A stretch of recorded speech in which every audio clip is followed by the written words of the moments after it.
코로나19로 지친 마음을 다독여드립니다. 코안심TV 시즌2 오미크론 알면 이긴다. 오늘부터 5일간 오후 방송의 진행을 맡게 된 청주대학교 사회복지학과 손선주 교수입니다. 반갑습니다. 지난주 방송을 모니터링 해보니까 아마도 다들 본업에 많이 바쁘셔서 그런지 청취자분들이 실시간 참여하시는 것보다도 리플레이로 나중에 보시는 분들이 1000명이 넘어가시더라고요. 정말 감사합니다. 아마도 요즘 가장 핫하고 또 중요한 검색 키워드가 당연히 코로나가 아닐까 싶습니다. 코로나 상황이 내가 직접 통제할 수 없는 상황이라고 느껴지고 또 이러한 위기 상황이 길어지면서 답답하고 심리적으로 위축되거나 또 좌절스럽기까지도 합니다. 그래서 우리가 경험하는 공포, 불안, 우울, 슬픔, 그리고 분노와 같은 다양한 부정적인 감정들은 어떻게 보면 굉장히 자연스럽고 또 당연한 결과일 수도 있겠습니다. 하지만 계속되는 이러한 상황에서 받는 영향으로부터 우리가 우리의 정신건강을 잘 케어하는 방법을 잘 안다면 나 자신뿐 아니라 주위 사람들과도 같이 이 상황을 더욱더 잘 이겨나갈 수 있을 거라고 생각합니다. 그래서 이번 주 월요일부터 금요일까지는 이런 주된 정신건강 이슈들을 함께 다뤄보고자 합니다. 자, 혹시 청취자분들은 자전거 잘 타시나요? 어떤 분들은 뒤늦게 자전거를 배우는 경우도 있는데요. 자전거 타보셨으니까 아시겠지만 자전거 타기가 몸의 균형 감각을 가장 필요로 하는 운동 아니겠어요? 그렇죠? 그러다 보니 제일 어려운 부분이 균형을 잃고 넘어지는 그 찰나에 대처하는 방법인 것 같습니다. 순식간이죠, 그죠? 대부분 넘어지는 순간에 같은 방향이 아닌 반대쪽으로 핸들을 트는 경우가 많다고 합니다.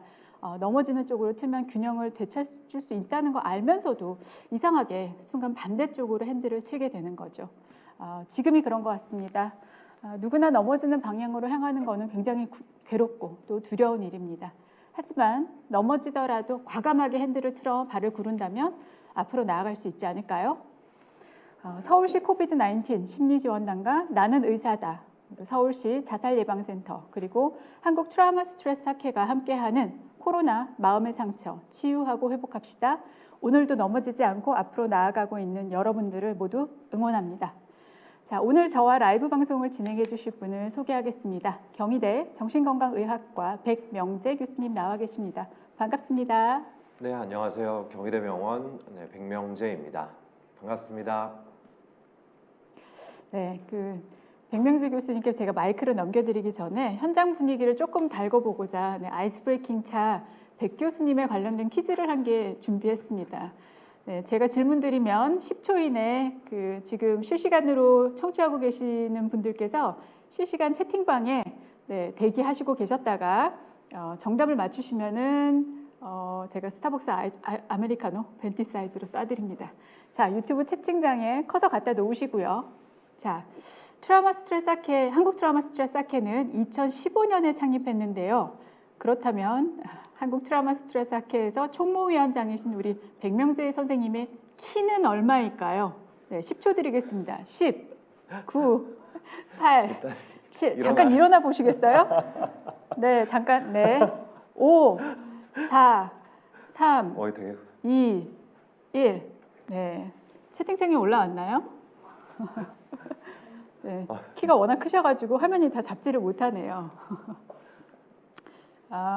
네, 채팅창 잠시 보겠습니다. 175? 그런가요? 175라고 몸에 크시다라고 하시는 분도 있고 190, 네, 178, 네, 열심히 주고 Sing Again이라는 분이 185라고 주셨는데 교수님 키가 어떻게 되십니까?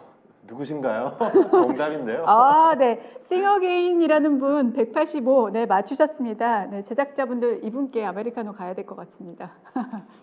네, 교수님도 이 자리가 처음이시라 아마 긴장 푸시느라고 저희가 준비해 봤는데요. 혹시 재밌으셨나요? 네, 본격적으로 오늘의 주제인 코로나 확진자의 정신건강에 대해서 교수님과 이야기 나누겠습니다. 코로나 이후에 바쁜 일상을 보내고 계신다고 들었습니다. 일단 교수님께서 하시는 일에 대해서 좀 설명 부탁드리겠습니다. 병원에 계시는 많은 선생님들과 같이 저는 진료와 연구, 교육을 하고 있고요.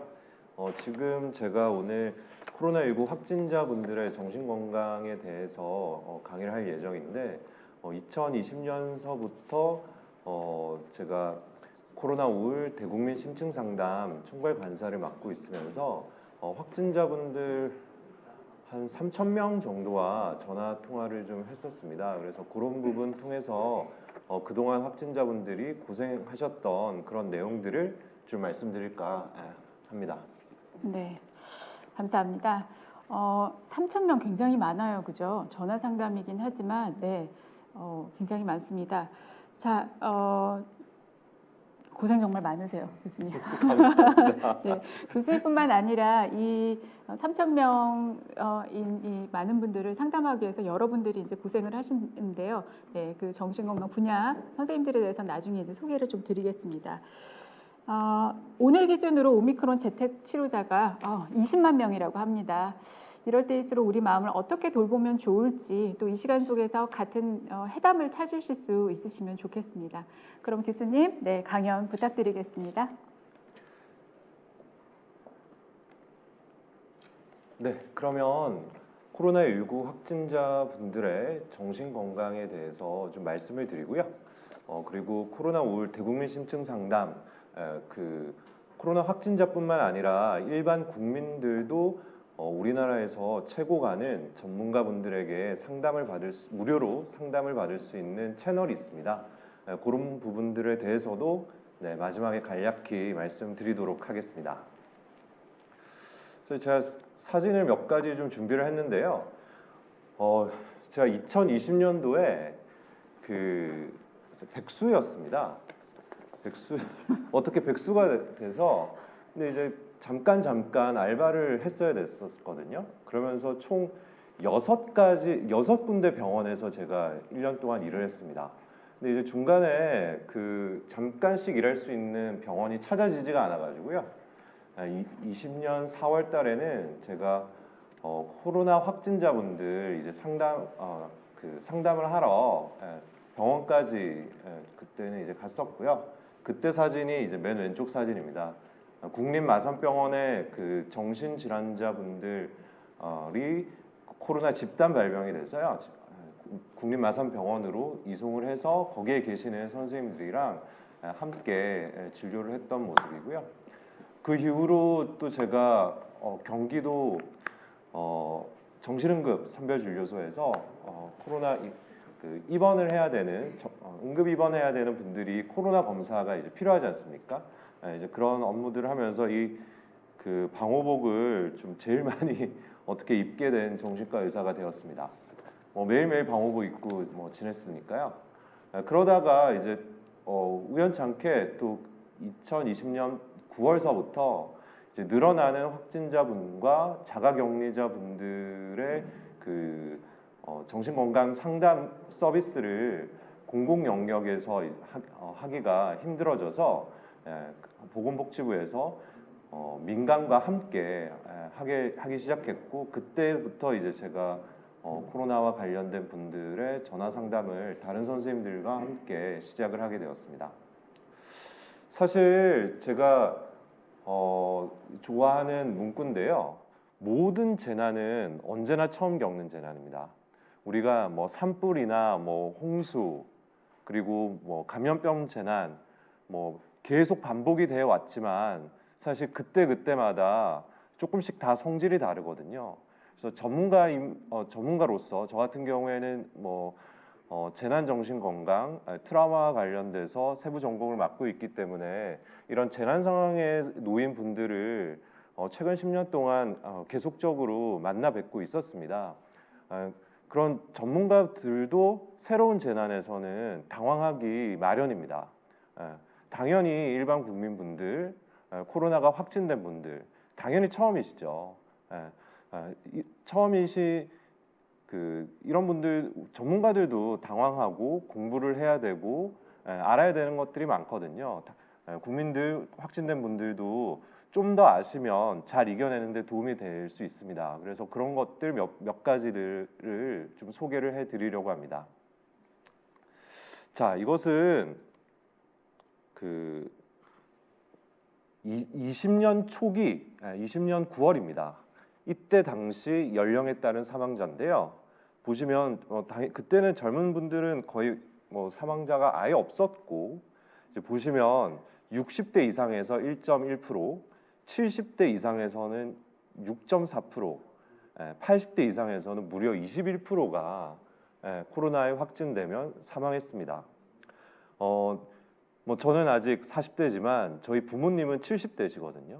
그러니까 사실 저 같은 경우에는 혹시나 부모님이 이제 확진이 됐을 때 큰 어려움을 겪으실까봐 조마조마했습니다.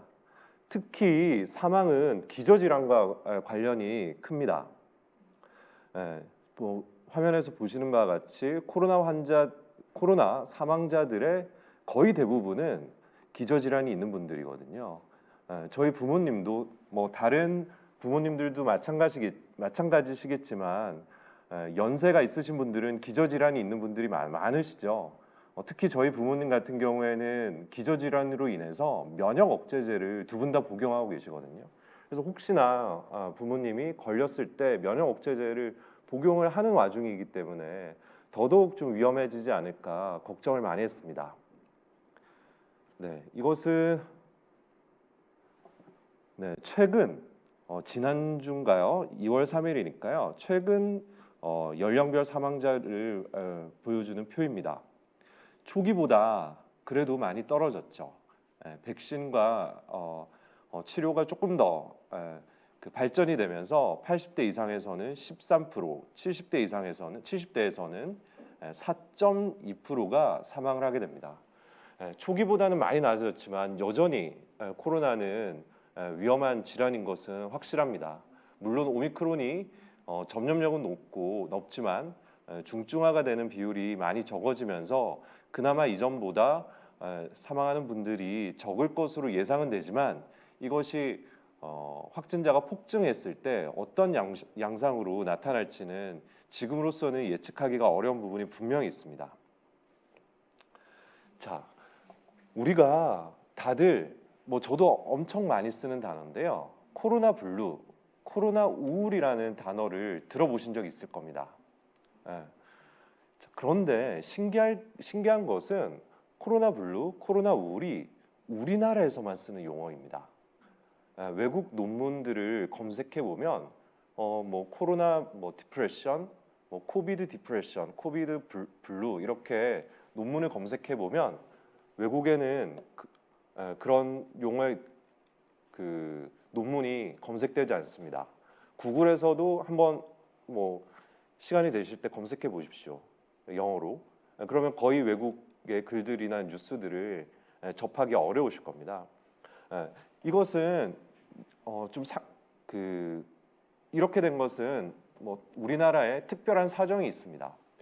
우리나라가 코로나를 중국에서 넘어와서 초기에 20년 3월달 다른 나라에 비해서 훨씬 더 먼저 경험했었죠.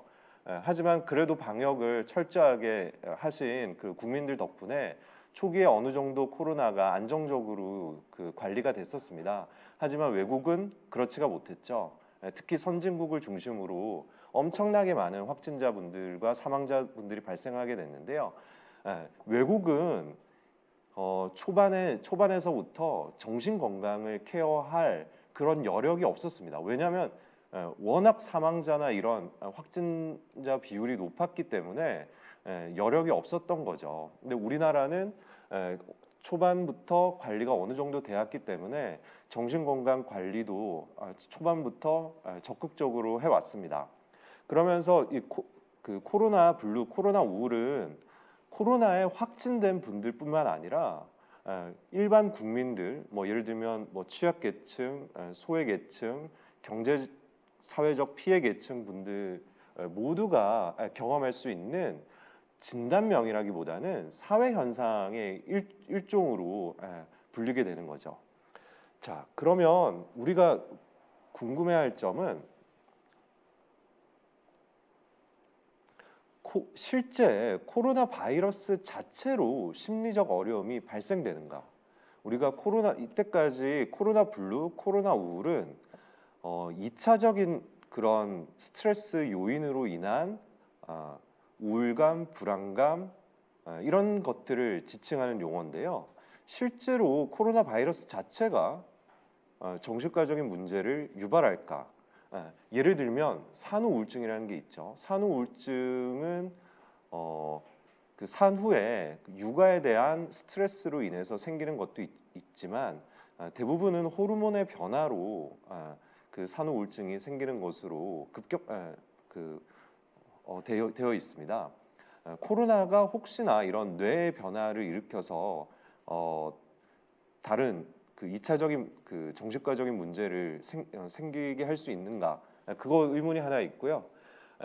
그래서 중요한 것은 우리가 코로나 블루, 코로나 우울 사회 현상만 너무 생각하다가 보면 코로나19 자체가 브레인에 끼치는 영향을 간과할 수 있습니다. 그래서 저는 이 부분을 꼭 말씀드리고 싶은데요. 코로나 자체가 뇌에 영향을 끼치는지에 대한 것에 대해서 많은 분들이 크게 생각하지 않고 있고 또 전문가들도 이 부분을 그렇게 크게 유념하고 있지 않습니다. 하지만 몇몇의 연구에 따르면 코로나19 바이러스가 뇌에도 침투를 해서 영향을 끼치는 것으로 되어 있습니다. 이 논문은 그 영국 논문인데요. 영국에서 좀 특수한 그런 케이스들을 153건을 모아서 발표를 했습니다. 우리가 코로나 확진자분들이 냄새를 못 맡는 경우가 있지 않습니까? 그 냄새를 못 맡는 게 어떤 이유 때문일까요? 우리 뇌신경이 코에서 그 후각신경이라고 하죠. 코에서 뇌로 연결되어 있는 신경이 있습니다. 그 신경에 코로나로 인해서 일시적으로 문제가 생기는 거거든요. 그런 그 코로나 자체가 뇌신경에도 영향을 끼칠 수 있는 명확한 증거입니다. 근데 이게 심할 경우에는 뇌출혈, 뇌졸중, 그리고 뇌염, 그리고 정신증이나 치매 유사한 병리까지 생길 수가 있고 우울증을 비롯한 기분 장애가 나타날 수도 있습니다. 그래서 우리가 특히 저 같은 경우에는 확진자분들이 그런 스트레스 요인으로 인한 일시적인 증상인지 아니면 코로나 자체로 인한 좀 더 뇌에 영향을 끼치는 그런 문제가 있는지 그런 것들을 좀 더 세심하게 살펴보려고 노력을 하고 있습니다. 그래서 지금 아직까지 충분히 연구가 되어 있진 않지만 이런 코로나가 뇌에 끼치는 영향을 없다고 할 것이 아니라 우리가 모르는 부분이 분명히 있고 밝혀지지 않은 내용이 있다라는 것을 알고 시작해야 되지 않을까 싶습니다. 코로나19 확진자의 정신 건강에 대해서 좀 더 살펴보도록 하겠습니다. 사실 20년 초반서부터 지금 현재까지 확진 받은 본인 개인분들은 잘 모르시겠지만 꾸준히 이렇게 그 상담을 해본 선생님들은 바로 코로나19의 경과에 따라서 코로나 확진자분들의 정신건강의 문제가 정신건강 이슈, 스트레스 요인 이런 것들이 변화하고 있다는 것을 많이 느끼고 계십니다. 저도 마찬가지인데요. 저 같은 경우에는 올해 이제 오미크론이 오면서 사실 제가 잘못 생각한 부분이 있습니다. 저는 오미크론이 그나마 좀 증상이 가볍게 나타나기 때문에 정신건강의 문제도 당연히 가볍게 나타날 것으로 생각을 했습니다. 하지만 지금 그 예측이 좀 깨지게 됐는데요. 저는 개인적으로 우리나라 국민들이 백신 접종률이 매우 높죠. 90% 이상이 2차, 3차 백신을 맞으셨고 또 오미크론 자체가 증상의 심각도가 줄어들고 또한 이전에는 재택 치료라는 게 없었지 않습니까? 많은 확진자분들이 그 어려움을 호소하시는 게 이제 입원했을 때 그리고 생활치료센터에 가셨을 때 방 안에만 있어야 되고 너무 답답한 그런 부분에 대해서 굉장히 크게 호소를 많이 하셨거든요. 그래서 재택 치료를 해서 집에 계시는 경우에는 그나마 생활치료센터나 입원하는 것보다 좀 낫기 때문에 그런 답답함을 좀 호소하시는 분들이 좀 적지 않을까 생각했는데 워낙 확진자분들이 폭발적으로 급증하면서 정신 건강에 어려움이 있는 분들도 굉장히 많이 늘어났습니다. 그러니까 전체적인 비율로 따지면 그 비율은 그러니까 비율상으로는 낮겠지만 확진자 분들이 지금 5만 명까지 나타나기 때문에 그런 거죠. 예를 들면 오늘 같은 경우에도 이제 국가 트라우마 센터에서 최근 마음 건강 평가를 하신 분들 중에 고위험군을 이제 저희한테 의뢰를 해 주시는데요. 한 60명 정도가 오늘도 저희들이 그 의뢰를 받았습니다. 그래서 저 오늘 지금 다시 병원에 가서 60명 분들에게 전화를 걸어야 되는데요. 오늘 밤까지. 예.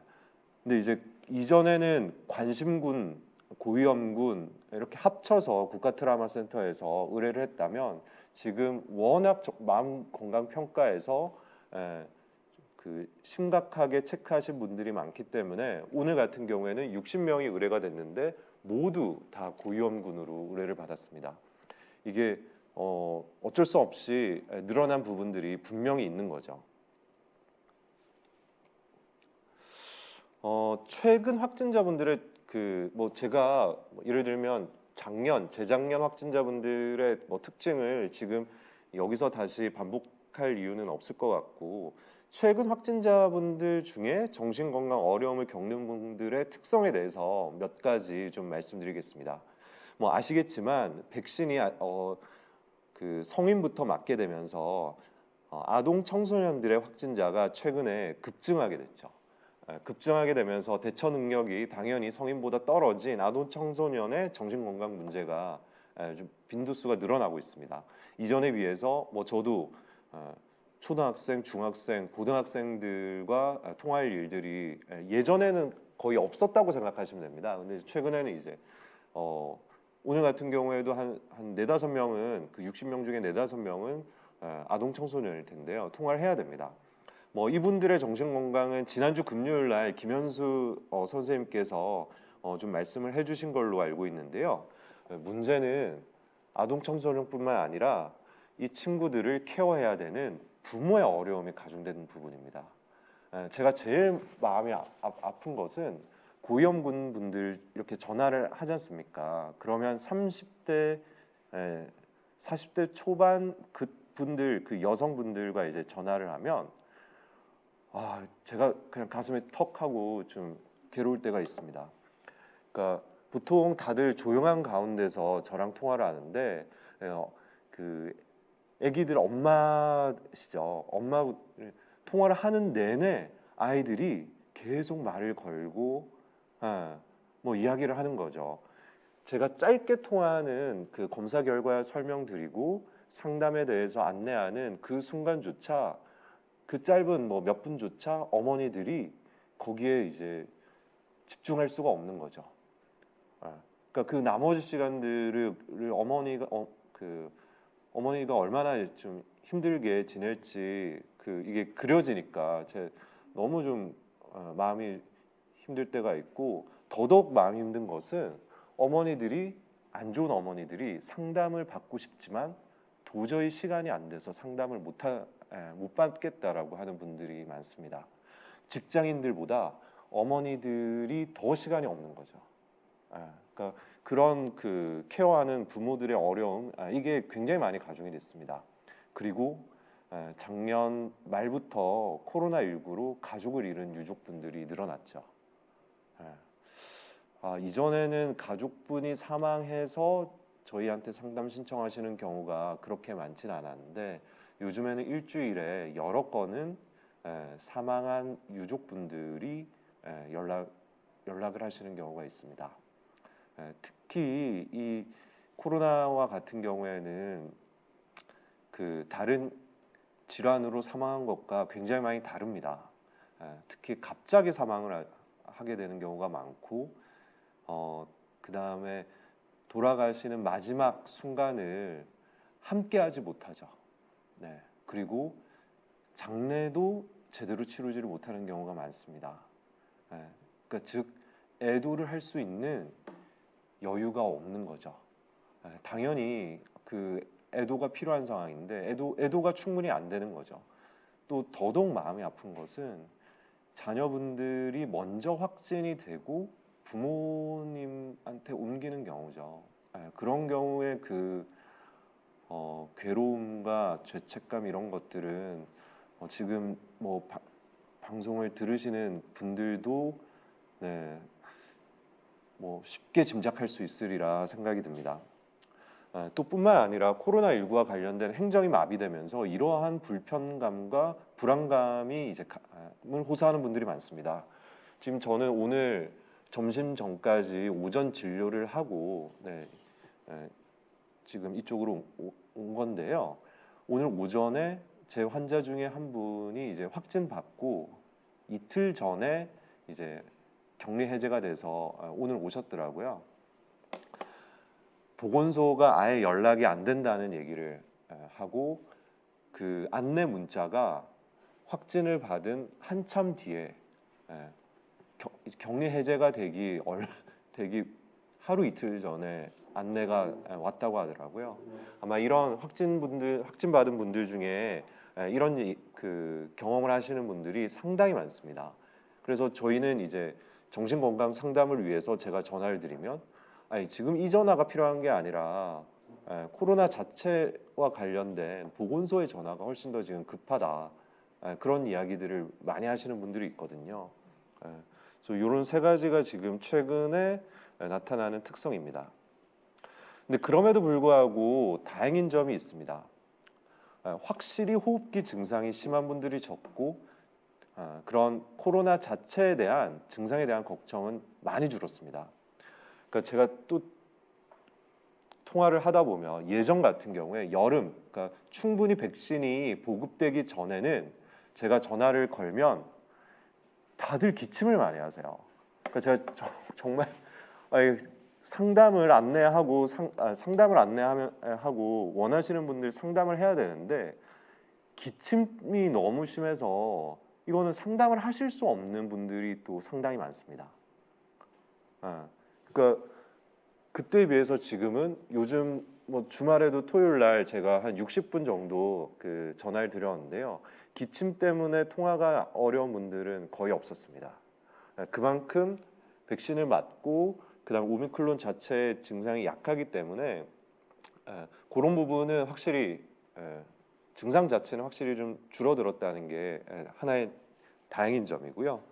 또 대부분의 확진자분들은 큰 어려움 없이 잘 이겨냅니다.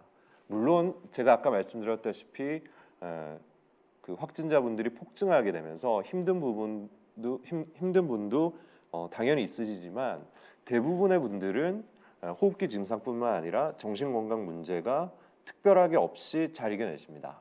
그래서 전화를 걸었을 때 저 괜찮아요. 신경 안 쓰셔도 됩니다 하고 끊는 분들의 비율도 꽤 많습니다. 그리고 대부분의 경우 확진 후에 하루하루가 다르게 안정을 찾게 됩니다.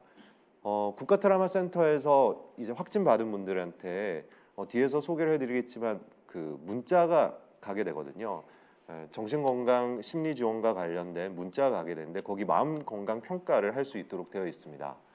마음건강 평가를 시행하시고 보통 제가 연락을 드리는 거는 한 이틀 뒤 정도거든요. 그러면 이틀 뒤에 전화를 했을 때 이틀 전에, 그러니까 이틀 만에 선생님 괜찮다. 그때는 너무 나도 정신이 없었고 괴로웠는데 하루하루 조금 좀 안정을 찾아가고 있다. 좀 적응을 하고 있다. 그때 고민했던 문제가 이틀 만에 어느 정도 해소가 되었다. 그렇게 얘기하시는 분들이 많습니다. 즉 지금 확진을 받고 확진받고 어찌해야 될지 무엇을 해야 될지 굉장히 그 고민하시는 분들이 많으시거든요. 그래서 온갖 이 생각 저 생각에 복잡해서 괴로우신 분들이 많은데 지금 이 문제가 물론 좀 계속 지속되는 경우도 일부 있으시겠지만 대부분은 하루 이틀 3일 하루하루씩 날짜가 지나면서 저절로 안정되는 게 있다는 얘기를 꼭 드리고 싶습니다. 그리고 마지막으로 코로나 우울의 핵심은 낙인이었습니다. 지난주 방송 들으신 분들 계시면 박한선 박사님과 낙인에 대한 얘기를 들으셨을 텐데요. 제가 초기에 상담했던 분들의 많은 경우가 낙인 때문에 괴로워하셨던 분들이시거든요. 그런데 지금 이게 뭐 다행인지 이게 뭐라고 설명드리긴 좀 어렵지만 확진자 자체가 워낙 늘어나면서 누구나 걸릴 수 있다라는 생각이 생기면서 낙인에 대한 걱정이 상당히 많이 줄어들었습니다. 그래서 그런 부분은 어떻게 보면 후유증이 아까 말씀드린 코로나 후유증으로 인해서 정신건강 문제가 오래 지속되는 분들이 있고, 그 다음에 이런 후유증 중에 많은 경우는 오래 가는 경우에 많은 경우는 낙인 때문이었습니다. 근데 낙인이 줄어들면서 장기간 고통받는 분들의 비율은 확실히 줄어들 것으로 생각이 됩니다. 자, 그리고 지금 현재 격리 중인 분들의 고민 중에 고려해야 될 부분들이 있는데요. 첫 번째가 금단 증상입니다. 이게 금단 증상이 무시할 수 없는 겁니다. 특히 금연으로 인해서 짜증, 불안, 초조, 분노, 불면, 이게 생각보다 꽤 많습니다. 그러니까 본인은 이게 금단 증상인지 잘 모르시죠. 근데 이제 담배를 못 피는 것, 특히 이제 음주를 꾸준히 해 오신 분들 중에 하루 이틀 술을 안 마셨을 때 그 짜증이나 불안 이런 것들이 생각보다 있습니다. 그래서 답답한 분들, 그러니까 밖에 못 나가셔서 너무 답답한 분들 중에 일부는 금단 증상인데요. 그래도 한 2, 3일 정도만 지나면 금단 증상이 조금씩 좀 해결은 되거든요. 그리고 이게 금단 증상임을 스스로 알게 되면 오타가 났네요. 그래도 좀 낫습니다. 그리고 심한 상황에서는 뭐 술은 어쩔 수 없지만 생활치료센터나 병원에 계신 분들은 니코틴 패치를 요청하십시오. 생활치료센터에서 저는 올해 생활치료센터 운영하는 데는 니코틴 패치가 있고요. 최근에 이제 오픈한 데는 니코틴 패치가 없는 경우도 있는데요. 니코틴 패치를 구할 수 있는 분들은 니코틴 패치를 붙이는 것만으로도 이 짜증, 불안, 답답함 뭐 이런 것들이 많이 좋아지는 것을 느끼실 수 있습니다. 그리고 이게 참 실제로 열악한 부분이 있습니다. 입원이나 생활치료센터 환경, 재택치료에 대한 불만이 현실적으로 뭐 그렇지 않은 부분들이 훨씬 더 많겠지만 일부 시설에서는 있을 수밖에 없습니다. 그래서 그런 부분은 그러니까 이전에는 제가 2달 동안 격리 되신 분들이 있습니다. 지금 일주일이죠. 일주일이고 코로나 PCR 검사를 하지 않고 격리 해제가 되지 않습니까? 근데 초기에는 PCR 검사가 연속으로 2번이 나와야지 격리 해제가 됐거든요. 그래서 한 번 했는데 음성으로 나왔다. 그럼 며칠 뒤에 또 검사를 해서 또 음성이 나와야지 생활치료센터에서 나가실 수가 있는데 한 번 음성 나왔다가 또 다시 했는데 또 양성이 나오고 이렇게 해서 남들은 2주 만에 퇴원하는데 본인은 2달 가까이 입원하신 분들이 꽤 있었습니다. 이제 그런 분들, 특히 직장인 같은 경우에는 회사에서 처음에는 뭐 당연히 2주라고 생각했다가 그게 뭐 한 달이 됐다 점점 늘어나니까 본인도 괴롭고 회사에 대한 그 부담이나 이런 것들 때문에 너무 스트레스를 받아 하시는 경우가 있었거든요. 그래서 뭐 물론 좀 불만이고 열악한 부분이 있지만 그래도 재작년보다는 좀 더 낫다라고 생각해 주시면 정말 감사하겠습니다. 그리고 건강에 대한 염려, 그러니까 특히 입원하셨던 분들은 이제 보통 혼자 쓰시는 분들도 있지만 4인실 이렇게 쓰시는 분들도 계시거든요.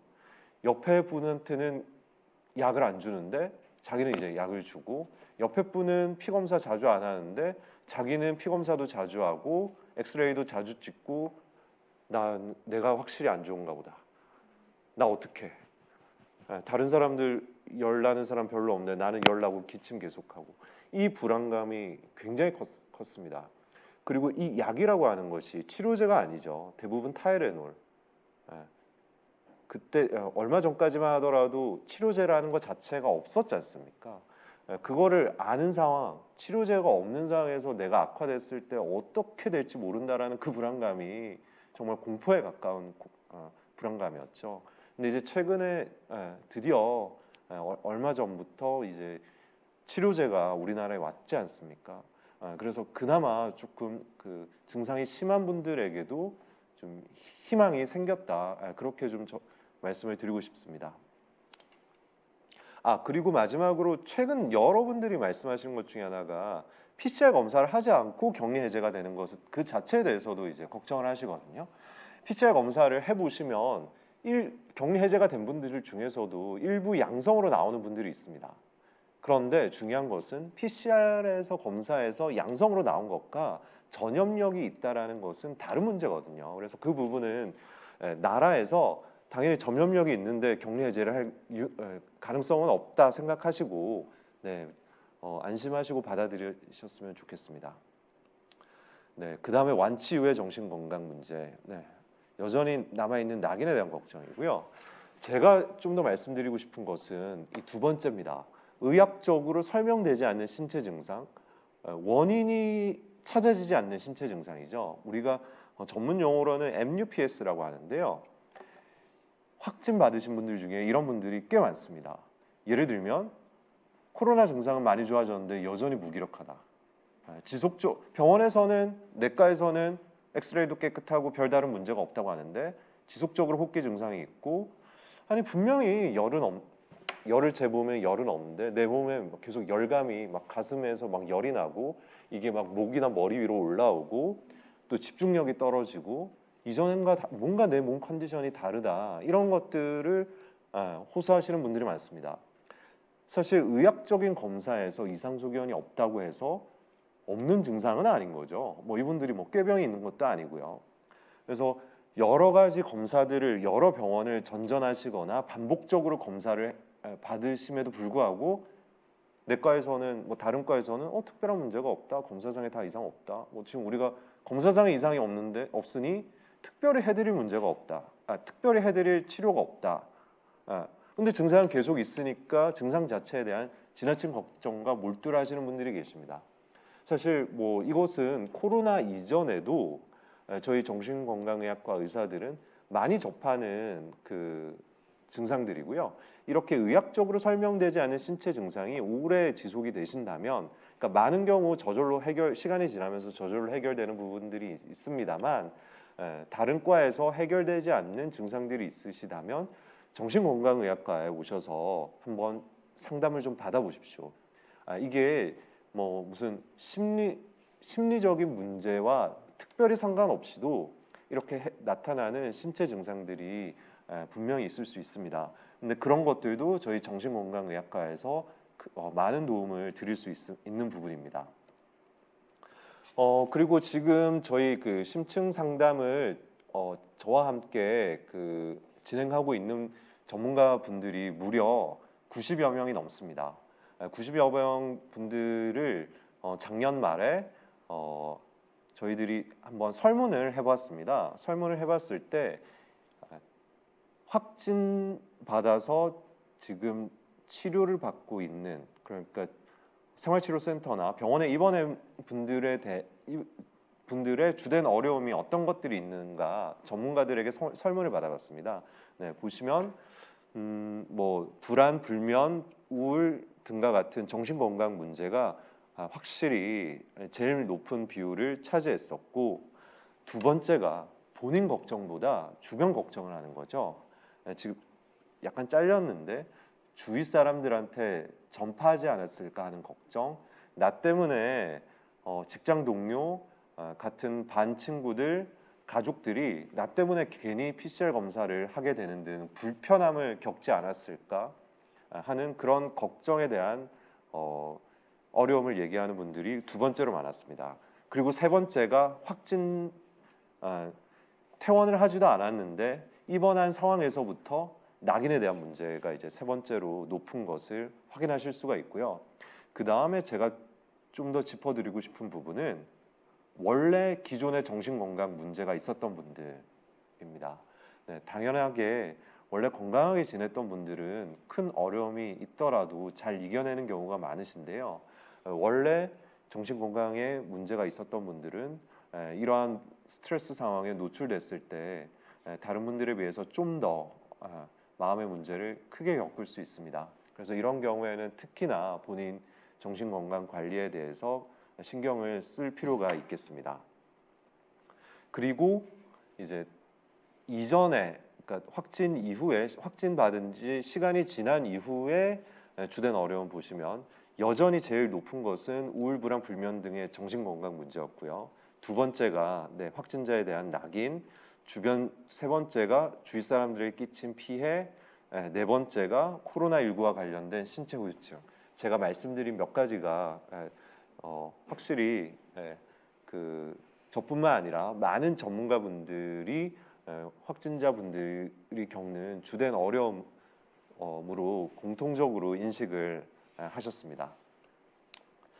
자, 그러면 우리가 어떻게 좀 확진 받은 상황에서 좀 더 마음의 문제를 좀 이겨내 볼 수 있겠는가?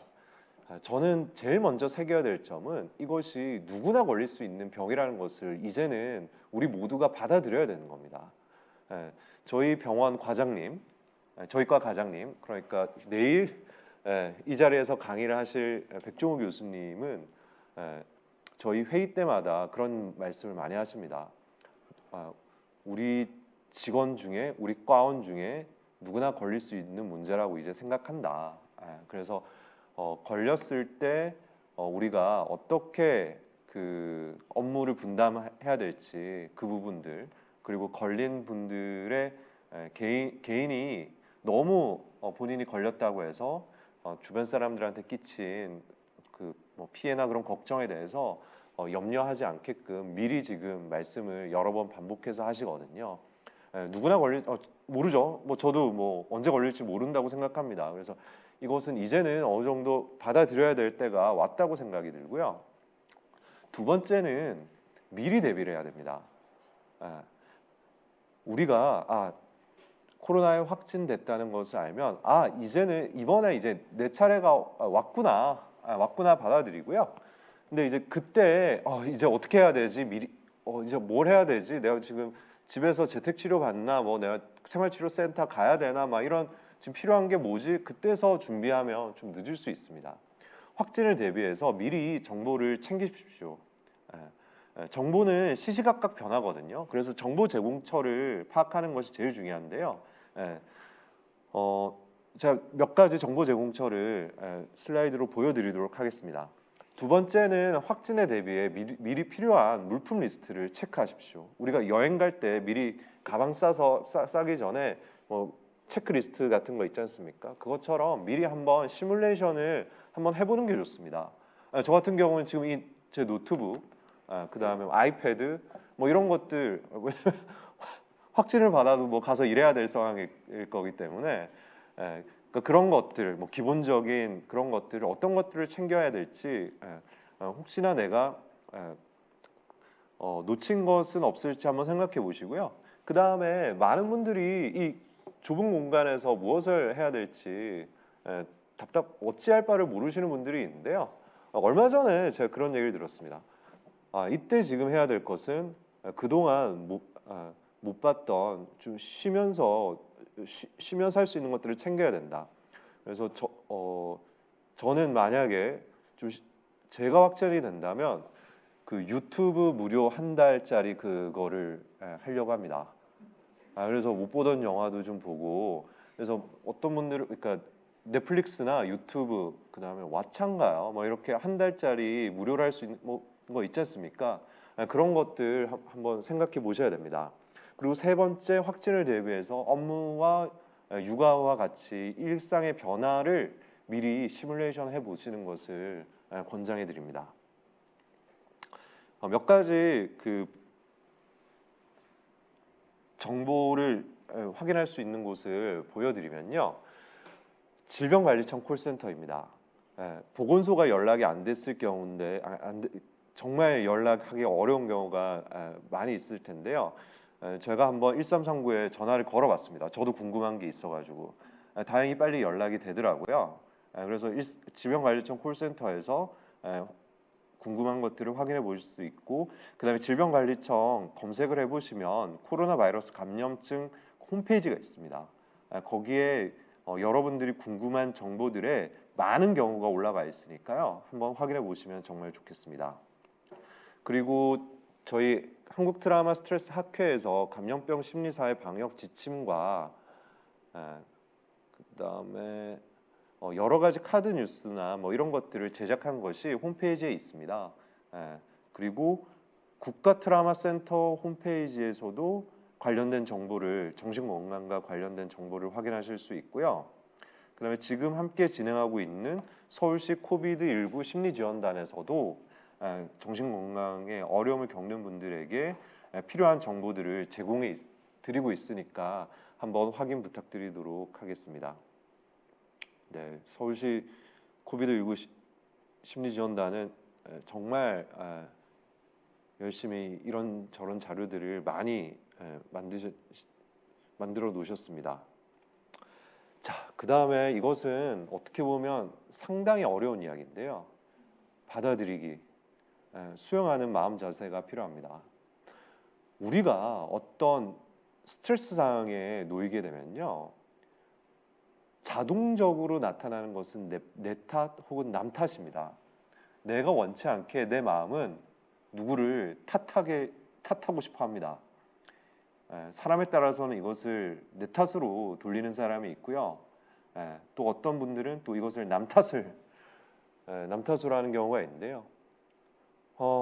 이게 내가 원치 않게 자동적으로 내 의식과 상관없이 나타나는 마음의 그런 과정이기 때문에 그 자체를 뭐 문제 삼을 수는 없지만, 그럼에도 불구하고 조금 더 본인 스스로 덜 괴로운 방향을 택하시고 싶다시면 탓하는 것부터 멈춰야 됩니다.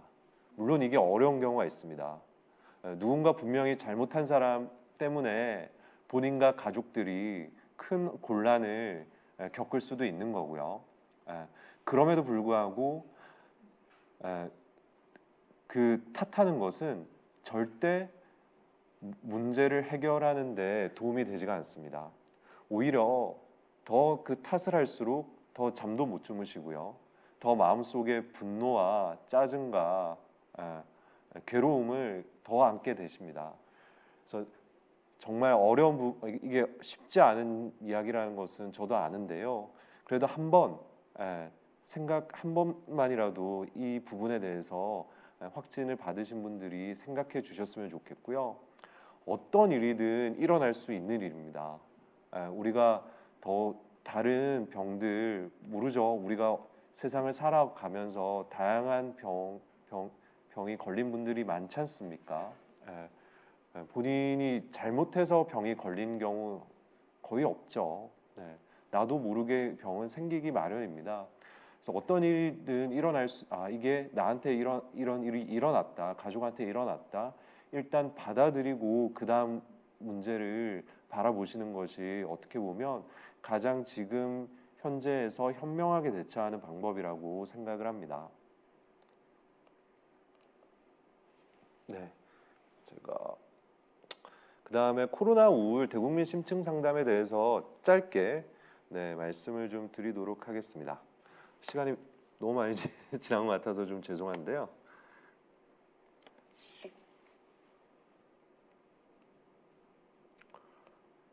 몇 가지만 보여드리면요. 원래는 처음에 20년 9월달 처음 시작했을 때는 저희들이 뭐 이렇게 대상자분들이 많지는 않았습니다. 근데 이제 점점 확진자분들이 많아지고 장기화되면서 연계 대상이 굉장히 많이 늘어났습니다. 그래서 지금 뭐 현재 확진자분들뿐만 아니라 작년 확진자분들 중에서도 마음 건강 평가를 시행하시는 분들은 저희들이 상담을 해드리고 있고요. 당연히 일반인 분들 중에서도 상담 신청하시는 분들은 저희들이 상담을 진행해드리고 있습니다. 확진 받으신 분들은 아래와 같은 그 문자를 받으셨을 겁니다. 국가 트라우마 센터를 비롯한 보건복지부 코로나19 통합심리지원단에서 간 메시지인데요. 네, 바로 당장 상담을 희망하는 한라인도 있고요.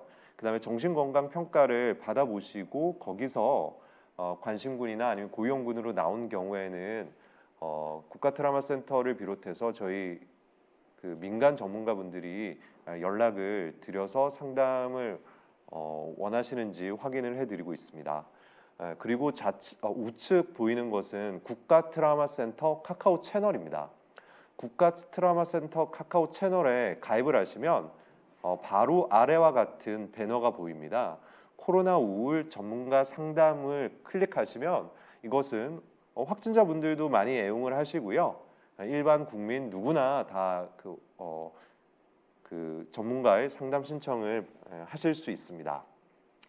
그래서 뭐 이것은 카카오 채널의 신청 사유 보시면 그 왼쪽이 이제 그 배너를 클릭하면 코로나 우울 전문가 상담 신청하는 부분이 있거든요. 그래서 본인이 상담을 희망하는 날짜와 시간대를 선택하실 수 있고요. 신청 사유를 간단하게 쓰도록 되어 있습니다.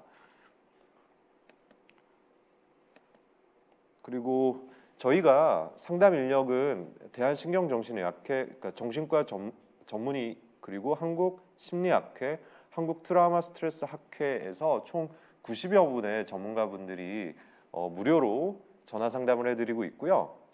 이곳은 상담하시는 분이라면 누구나 인정할 만한 우리나라에서 최고 수준의 전문가분들입니다. 그래서 최대 3번까지 상담을 제공해드리고요. 혹시 3번 이상의 그 상담이나 추가 관리가 필요할 경우에는 저희가 지역사회 정신건강복지센터로 의뢰를 드려서 지속적으로 케어를 받으실 수 있도록 합니다.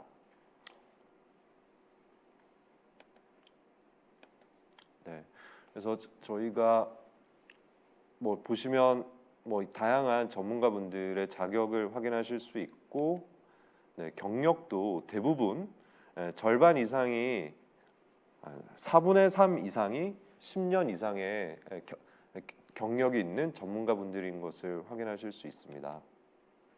그리고 한 번 했을 때 대부분 40분에서 60분 정도 충분히 상담을 받으실 수 있으시고요. 그리고 전문가분들이 봤을 때 상담한 대상자분들이 만족감이 높은 것으로 체크를 하셨고, 네, 상담한 전문가분들도 충분한 도움이 된다라고 평가하시는 분들이 절반 이상으로 많은 것을 확인하실 수 있습니다. 그리고 전화 상담이기 때문에 효과가 좀 떨어지는 거 아니냐, 대면 상담보다 그렇게 생각하시는 분들이 있으실 텐데요. 저희들이 그 비대면 상담의 효과 만족도가 어느 정도냐 되는 것 같냐 전문가 대상으로 여쭤봤을 때 많은 경우가 대면 상담에 비해서 크게 떨어지지 않는다라고 체크를 하셨습니다. 즉 전화 상담도 충분히 효과가 있다라는 거죠. 그리고 오히려 비대면 상담의 장점이 많다라고 체크를 하셨고요. 특히 요즘 워낙 뭐 직장인분들이나 젊은 층들의 상담 수요가 많은데 이게 센터까지 가시기가 또 어려운 경우가 많지 않습니까? 저희 심층 상담은 저녁 시간에도 상담을 해드리고요. 주말에도 가능한 선생님들이 있습니다. 그래서 그런 것들 때문에 또 더더욱 쉽게 활용하실 수 있을 겁니다. 네, 이상으로 마치도록 하겠습니다. 경청해 주셔서 감사합니다. 네, 감사합니다, 교수님. 제가 채팅창을 계속 보고 있었는데요. 초코파이님이 강의가 길어져서 우울해졌다고 그러시네요. 어떡하죠? 네, 때마침 네 종료해 주셨습니다. 우리 사회에서 이제 비난이나 혐오, 뭐 낙인이 많이 줄었다는 것은 정말 좋은 현상이고요. 또 바람직한 현상이라고 생각합니다. 요즘 급속하게 확진자 수가 늘다 보니까 제 개인적으로 마치 이 바이러스들이 제 코앞에 바로 와 있는 것 같거든요. 마스크 내리기만 해봐. 너 내가 잡아먹을 거야 하는 것 같은. 그래서 근데 또 한편 확진이 이제 누구라도 경험할 수 있다는 부분 굉장히 공감이 많이 되는 부분입니다. 오늘 청취자분들께서 실시간으로 댓글로 정말 중요한 질문들을 많이 주고 계세요. 우선 봄봄님이 일선에서 근무하시던 분이 직접 확진 환자의 사례 경험을 바탕으로 설명해 주시니 많은 간접 경험으로 도움이 많이 됐다고 합니다. 네. 그리고 질문들 주신 것 중에 이영현님께서 아까 잠시만요. 네. 혹시 본인이 코로나 때문에 우울한지 몰랐는데 알고 보니 우울한 경우도 있을까요? 그런 경우는 어떻게 내가 우울한 건지 알 수 있을까요? 네, 답변 부탁드립니다. 네네. 그 우울감이라고 하는 것은 본인이 주관적으로 이제 느낄 수 있는 부분이지만 그것을 우울함이나 이런 것들을 잘 주관적으로 느끼지 못하는 분들이 분명히 있습니다. 이제 그런 경우 중에 좀 신경 써봐야 될 것은 이제 그 우울감 대신 짜증이나 분노, 예민함 이런 식으로 나타나는 부분들이 있습니다. 그래서 그런 것들 때문에 가족이나 직장 동료들 분들과 이렇게 트러블이 갈등 상황이 생기는 경우가 많은 거죠. 그래서 만약에 내가 이전보다 예민해졌다, 좀 짜증이 늘었다. 그렇다면 코로나 우울을 좀 의심해 볼 수 있을 것이고요. 두 번째는 확진자분들 중에 많은 분들이 호소하시는 것이 잠을 못 자는 것입니다. 우리가 우울증이 있는 분들 중에서도 상당수가 잠을 못 주무시는 분들이 많으시거든요. 그래서 그런 잠을 못 자서 생활하는 데 지장이 있으시다. 그러면 좀 더 전문적인 평가를 받으시는 것을 추천드립니다. 네, 충분한 답변이 됐을 것 같습니다. 자, 빅토리 님이 주신 댓글을 보면은요. 우울증은 개인적 차이의 멘탈 문제 아닌가요? 라고 물어봤습니다. 어떤가요? 뭐 그렇게 아직까지도 생각하시는 분들이 있습니다만 우울증은 이제는 저도 자신 있게 말씀드릴 수 있는 것은 우울증은 질환입니다. 그러니까 질환이 보통 개인의 그런 나태함, 나약함으로 생기는 경우를 저는 크게 생각하지 않고 있고요. 많은 연구를 통해서 이것은 뇌에 일시적으로 기능상의 변화가 있는 것으로 되어 있습니다. 그래서 우울증은 특히 전두엽에 일시적으로 기능이 떨어진 문제 때문에 나타나는 것으로 생각을 해주신다면 좋겠습니다. 네. 자, 싱어게인 님이 주신 글을 보면 몸이 아프지 않은 한 병원 잘 안 가게 되더라고요. 제가 정신과를 갈 정도로 아픈 건지도 잘 모르겠어요. 라고 하십니다. 그래서 만약에 혹시 본인 스스로의 상태에 대해서 걱정이 되시는데 정신과의 문턱이 아직까지 좀 높죠. 그래서 정신과에 가야 될지 잘 모르겠다라고 생각하시면 제가 아까 말씀드린 국가 트라우마 센터의 카카오 채널에서 한번 상담 신청을 해보십시오. 그리고 전문가와 전화 상담을 통해서 이것이 병원에 꼭 가봐야 될 문제인지 한번 평가를 받아보신다면 도움이 되지 않을까 싶습니다. 네. 전 국민 누구나 전화로 심리 상담을 받을 수 있는 심리 상담 핫라인 번호가 있습니다. 이것도 퀴즈로 낼까요? 10초 주고? 네, 10초 드리겠습니다. 자, 채팅방에 적어주세요. 심리 상담 받을 수 있는 심리 상담 핫라인 번호를 적어주시고 맞추신 분께는 첫 번째로 맞추신 분께는 또 아메리카노 쏴드립니다. 네, 19, 8, 7, 6, 5, 4 아무도 안 주시네요. 3, 2, 1. 아쉽습니다. 제가 안내해 드릴게요. 1577-0199입니다. 1577-0199. 네, 하단에 번호 뜹니다.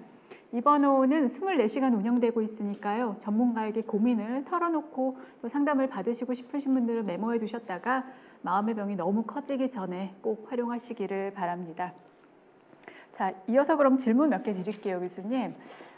전화 상담은 이제 3번 제공이 되는데 혹시 전화 상담 후에 또 직접 내 방에서 치료를 더 받을 수도 있을까요? 지금 저희 서비스는 전화 상담만 가능한 서비스입니다. 그래서 상담비는 이제 그 본인이 개인이 내는 게 아니고요, 무료로 받으실 수 있고 저희 상담비는 보건복지부에서 지원을 하고 있습니다. 그리고 이렇게 그 일부에서는 그 전화 상담으로 좀 해결하기 어려운 좀 심각한 좀 중증의 문제를 가진 경우가 분명히 있습니다. 그래서 이제 그럴 경우에는 상담센터나 아니면 정신건강의학과로 좀 가시도록 좀 안내를 해드리는데요. 그 부분은 뭐 저희들이 그 안내를 해드리고, 만약에 좀 더 적극적으로 지원이 필요하면 각 지역마다, 지자체 지역마다 정신건강복지센터가 있습니다. 그래서 정신건강복지센터에서 의뢰를 로 해서 뭐 무료로 상담과 그다음에 지역사회에서 받을 수 있는 다양한 정신건강 서비스들을 안내받으실 수 있고요. 지자체마다 조금씩 다른데, 뭐 예를 들면 상담비를 정신건강복지센터에서 지원을 받을 수 있는 지자체들이 꽤 많습니다. 그래서 계시는 지역에 정신건강복지센터를 검색하셔서 문의를 해보십시오. 이게 1년 동안 그 치료비 지원하는 그 금액이 있는데요. 이게 연말에는 많이 부족한 경우가 많고요. 지금 연초기 때문에 대부분의 지자체에서는 그러니까 치료비 지원 사업을 운영하고 있는 지자체에서는 지금 치료비 지원 드릴 수 있는 부분들이 분명히 있을 겁니다. 꼭 필요하신 분들이 활용하셨으면 좋겠습니다. 네, 굉장히 중요한 정보입니다.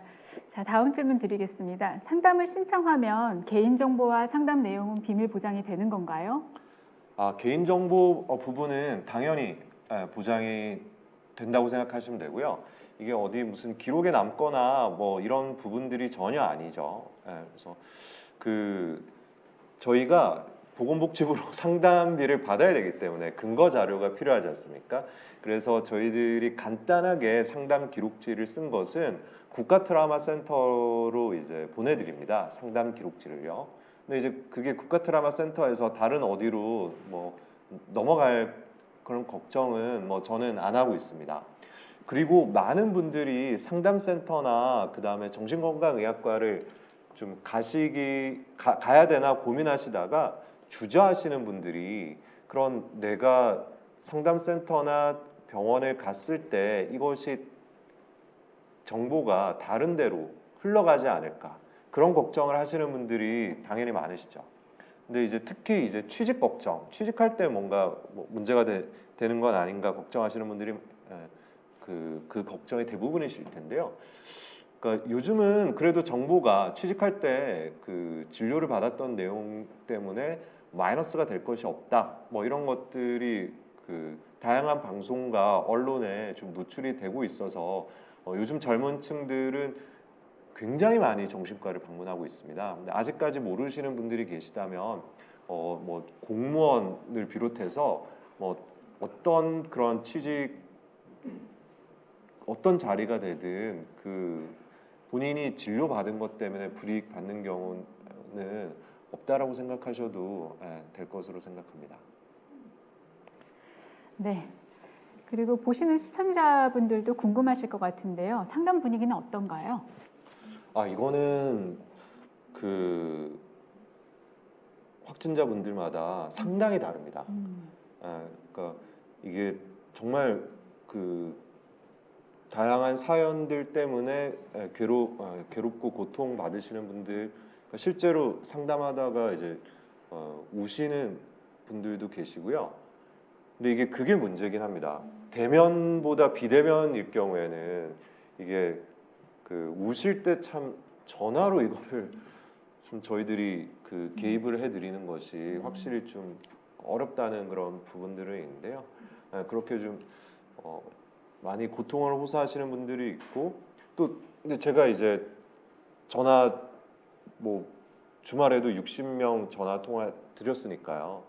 대부분들은 굉장히 목소리가 또 좋으십니다. 그래서 그런 부분, 그러니까 정신 건강에 어려움이 크다라고 체크를 하셨지만 그럼에도 불구하고 편안하게 이야기를 나누시는 분들도 상당히 많습니다. 네. 어쨌건 이 심리 정서적인 고통을 호소하실 수 있는 창구가 있다라는 것이 굉장히 도움이 많이 되는 것 같습니다. 자, 그러면 이어서 저희가 그 재택 치료자들에게 실질적인 도움을 드리기 위해서 사연을 바탕으로 이야기를 좀 나눠보도록 하겠습니다. 코안심 TV로 도착한 사연을 그러면 순차적으로 좀 읽어보겠습니다. 네, 첫 번째 사연입니다. 지난주에 PCR 검사에서 확진 판정을 받고 지금은 재택 치료 중인 30대 남성입니다. 별다른 증상이 없었는데 엊그제 갑자기 문제가 생겼습니다. 호흡이 불안정해지더니 불규칙적으로 심장이 뛰는 겁니다. 원인을 몰라 보건소에 전화를 걸었는데 연결이 안 되더군요. 초조해지면서 진료를 받을 수 있는 집 근처 의료기관에도 비대면 치료가 어렵다면서 도움이 어렵다고 합니다. 호흡은 불안정하지 도와줄 사람은 없지. 너무 무서웠습니다. 요즘 뉴스를 보면 저와 비슷한 사람들이 좀 많으신 것 같습니다. 집에서 혼자 치료받다가 문제 생기면 어떡하죠? 죽은 채로 며칠 뒤에 발견되는 건 아닌지 좀 끔찍한 생각도 듭니다. 네, 어떤가요? 그러니까 지금 이분 같은 경우에는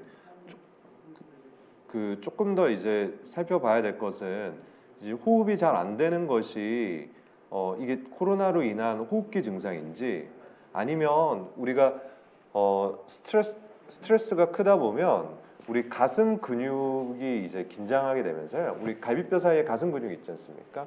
이게 이제 쪼여옵니다. 쪼여오면 이게 사실 근육통으로 느껴지는 게 아니라 이게 착각이라고 하기도 뭐한 게 모든 분들이 숨이 잘 안 쉬어진다고 느껴집니다. 그러니까 이게 이제 좀 더 심해지면 우리가 요즘 많이 이야기들 하는 공황 증상인 거죠. 근데 이제 이런 식으로 그 가슴이 근육이 쪼여 오는 것들 때문에 호흡, 이 사실 가슴 근육 이것은 호흡하는 것과 그렇게 크게 상관이 없거든요. 그럼에도 불구하고 이제 호흡이 잘 안 된다라고 느껴지기 때문에 이 두 가지를 실제 호흡기 증상이냐 아니면 이게 스트레스로 인한 일시적인 증상이냐 이것을 구분하는 것이 일단 우선적으로는 필요한데요. 근데 이제 다른 호흡기 증상 없이 다른 호흡기 증상은 별로 없는데 이렇게 이제 가슴 답답함이 일시적으로 나타나고 두근거리는 것, 심장이 불규칙하게 두근거리는 것처럼 느껴지고 이런 경우에는 스트레스로 인한 증상일 가능성이 꽤 있습니다. 그래서 그런 경우에는 뭐 한 10분, 20분 정도 지속이 되다가 저절로 좋아지는 경우가 많습니다. 그래서 그런 거는 좀 안심하셔야 되는데요. 근데 이것은 실제로 코로나로 인한 실제 호흡기 증상인지 감별이 필요하기 때문에 그 부분은 어떻게든 좀 보건소나 아니면 재택치료 담당 센터가 있지 않습니까? 거기 센터에 연락해서 좀 확인을 거쳐 봐야 된다라고 생각합니다. 네. 의과적인 문제인지 아니면 심리 정서적인 정신과적인 문제인지 이런 걸 좀 구분할 수 있어야 될 것 같습니다. 그래서 교수님 말씀처럼 그 재택치료 상담센터가 다양한 곳에 있는데 서울시 재택치료 상담센터를 이용하시면 좋을 것 같고요. 이번에는 퀴즈 없이 제가 안내를 드리겠습니다. 강남권은 선암병원에서 진행하고 있고요. 연락처는 02-6300-9080입니다. 6300-9080. 강북권에는 동부병원 02-920-9147입니다. 920-9147. 24시간 운영되고 있으니까 신체적 이상 증상이 생길 경우는 이쪽으로 연락해 주시면 도움을 받으실 수 있으실 것 같습니다. 그리고 아까 제가 퀴즈 냈는데 너무 빨리 지나갔다고 많이들 그러셨는데 내일 퀴즈는 제가 조금 더 기다리겠습니다. 아까 드린 퀴즈가 1577-0199였죠. 여기도 24시간 전화 상담 되니까 심리 정서적인 불안감이 느껴지신다면 이 번호를 활용하시기 바랍니다. 자, 계속해서 다음 사연 읽어보겠습니다. 사연 두 번째입니다. 코로나 확진 판정을 받고 생활치료센터에 들어온 지 일주일이 지났습니다. 재택치료받는 지인들은 뭔가 방치된 느낌이라고 하고 저는 오히려 갑갑해서 미칠 것 같습니다. 일어나는 시간, 밥 먹는 시간 모두 정해져 있어서 좋긴 하지만 이곳에서 담배를 피우지 못하는 게 제일 어렵습니다. 아까 담배 얘기 나왔는데요. 내일은 또 뭘 하면서 하루를 보내야 될지 이 생활이 편하면서도 세상에 갇힌 새처럼 우울하기만 합니다. 낮잠 자면 저녁에 잠도 안 오고요. 네, 쉽지 않은 것 같습니다. 네, 이게 아까 제가 발표에서도 말씀드린 것처럼 담배 이게 굉장히 큰 스트레스거든요. 그래서 그 지금 만약에 그 생활치료센터 계시는 분이라면 생활치료센터 중에 그 니코틴 패치가 있는 생활치료센터들이 많습니다. 그래서 니코틴 패치를 꼭 말씀을 좀 드리고요.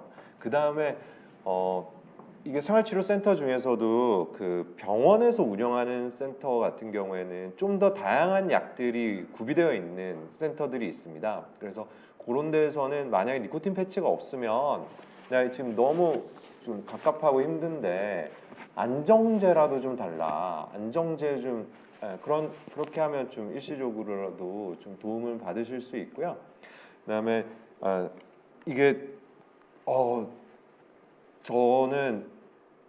저도 너무 답답할 것 같거든요. 저 너무 답답할 것 같은데 일단 루틴을 이게 생활치료센터에서 굉장히 루틴을 챙기는데요. 이 루틴이 있어야지만 그나마 덜 답답한 편이 됩니다.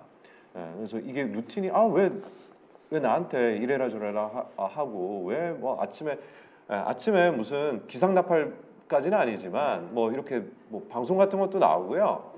중간중간에 뭐 힘든 분들을 위해서 막 방송도 계속 나오고 밥 시간도 완전히 정해져 있죠. 그래서 그거 조금만 늦게 먹으면 국이나 음식 다 식어버리고 그래서 그거를 그럼에도 불구하고 그 시간에 드시는 것을 추천합니다. 그래서 그 시간에 좀 드셔서 이게 루틴이 깨지면 더 밤낮 더 바뀌게 되고 더 괴로워지시기 때문에 어떻게든 좀 루틴을 좀 챙기시는 것을 권해드리고요. 그 다음에 많이들 누워 계시죠. 많이들 누워 계시는데 낮잠을 자지 않더라도 낮에 침대에 누워 있는 것만으로도 밤에 잠자는데 지장이 됩니다. 그러니까 이것은 나는 자지 않는다라고 생각하지만 나의 뇌는 누워 있는 것을 자는 것으로 오인하는 경우가 많습니다.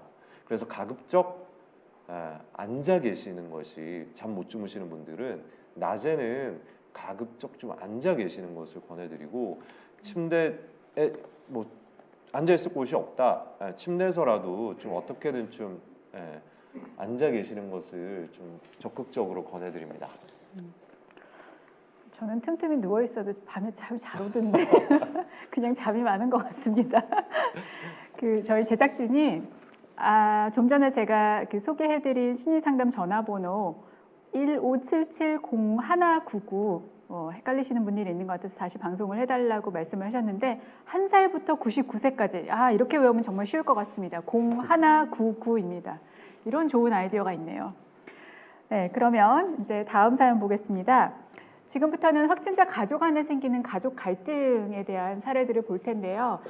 코로나 이후에 전 세계적으로 아동 학대라든가 이혼율이 높아지는 추세입니다. 그래서 가정 내 갈등이 좀 심각해지고 있는 상황이라고 하는데 다음 사연 역시 부부간에 일어나는 갈등입니다. 네, 사연 보겠습니다. 지난 설날이었어요.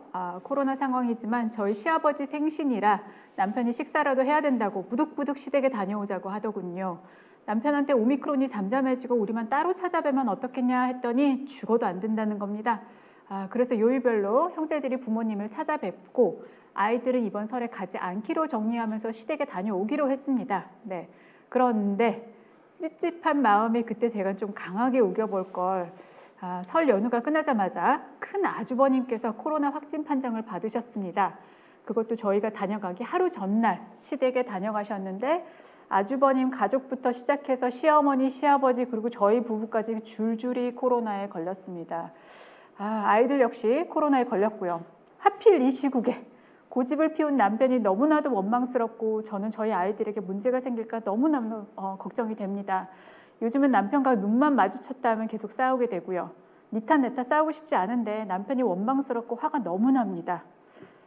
참 안타까운 사연입니다. 네. 아내분은 아내분대로 속상할 것 같고 남편분은 또 남편분대로 속상하실 것 같고 참 이런 심리적 갈등이 깊어지는 가족관계 이런 부분에서 어떻게 이 관계를 좀 극복할 수 있을까요? 우선 뭐 자녀분들이 큰 증상 없이 후유증 없이 좀 빨리 좀 회복이 되셨으면 정말 좋겠습니다. 근데 이제 다행스러운 것은 연령이 낮을수록 뭐 심각한 후유증이나 이런 것의 가능성은 좀 떨어지기 때문에 뭐 아직 지금 어찌 될지 모른다 고민이 되시더라도 네, 뭐 확률상 그런 후유증이 크게 남을 가능성은 매우 떨어진다. 그 부분을 알고 계셨으면 좋겠고요. 이게 제가 아까 말씀드린 전형적인 내 탓 남 탓의 상황인데요. 이건 남편분이 좀 좀 아쉽죠. 아쉬운 부분이 분명히 있고요. 근데 이거는 이게 이미 상황은 이제 일어났죠. 일어나서 이게 뭐 얼굴만 보더라도 막 화가 치밀어 오르고 막 억울하고 왜 나한테 이런 일이 벌어졌을까? 우리 가족에게 왜 또 이런 일이 벌어졌을까? 너무 진이 빠지고 이런 느낌을 받으실 수 있는데요. 이게 본인을 위해서 이것은 남편을 위해서가 전혀 아닙니다. 오히려 남편한테는 그러니까 남편 탓을 많이 하면요, 남편이 당장은 힘들겠지만 오히려 남편은 좋습니다. 탓을 많이 할수록 오히려 남편은 더 좋아합니다. 그래서 오히려 본인을 위해서 이 남편의 그 문제들을 좀 줄여야 됩니다. 본인을 위해서. 그러니까 이게 결국에는 본인과 자녀, 뭐 남편, 그 가족들을 위해서 그 마음이 있는 동안은 본인이 계속 괴로운 상황이거든요. 어떻게 보면 이게 이런 경우가 상당히 많은데요. 코로나 자체는 이미 다 이제 가족들이 다 건강해졌어요. 다 건강해졌는데 이 가족 갈등 상황이 한동안 지속되는 경우가 많습니다. 실제로 이런 부분은 꼭 코로나 상황이 아니더라도 일상생활에서 특히 이제 부부 관계에서 상당히 많습니다. 어떤 이유로 부부 갈등이 생겼는데 어떤 이유는 A의 이유는 금방 해결이 되는 거죠. 근데 두 분은 대화를 안 하는 게 한 달 넘게 지속되는 경우 많거든요. 그래서 이게 뭐 그런 경험을 해보셨다면 그게 본인 스스로한테도 너무 힘들다는 건 아실 거거든요. 그래서 남편분이 분명히 뭐 아마 이 부분에 대해서는 당연히 사과를 하셨을 거라고 생각은 드는데 사과를 받아들이시고 그 부분을 좀 지난 일은 좀 지난 일대로 끝내자. 그 매듭을 좀 잘 맺는 것을 좀 잘 하셨으면 좋겠습니다. 네, 제가 실시간 지금 댓글 보고 있는데요. 혹시 교수님 남편분 편이냐고 이게 말 더듬으시냐고 합니다. 농담이고요. 이 가정 내에서 생기는 이 부부간의 어떤 긴장, 그죠? 저희 어릴 때도 엄마 아버지 싸우고 계시면 제가 딴 방에 있지만 가슴이 콩닥콩닥 끼고 그러지 않습니까? 그죠? 그래서 가정 내에서 생기는 한 공간 내에서 부부 문제가 있을 경우에, 갈등이 있을 경우에 이 자녀들이 느끼는 긴장감과 불안도 발생을 하기 때문에 이런 부분을 생각한다면 조금 부부 관계가 조금 원만해지도록 좀 노력을 하셔야 될 것 같습니다. 자, 다음 사연 넘어가겠습니다. 이번에는 초등학생 아이를 둔 어머님의 사연입니다. 개학을 앞두고 이런 고민하신 어머님들 많으실 것 같아서 소개해드리고자 합니다. 네, 저는 직장맘입니다. 집을 비우는 시간에 아이들을 돌봐줄 육아시터를 고용했는데 그분이 하필 코로나에 걸리셨습니다. 연락을 받고 저희 아이도 검사를 받아봤더니 아니나 다를까 양성이더군요.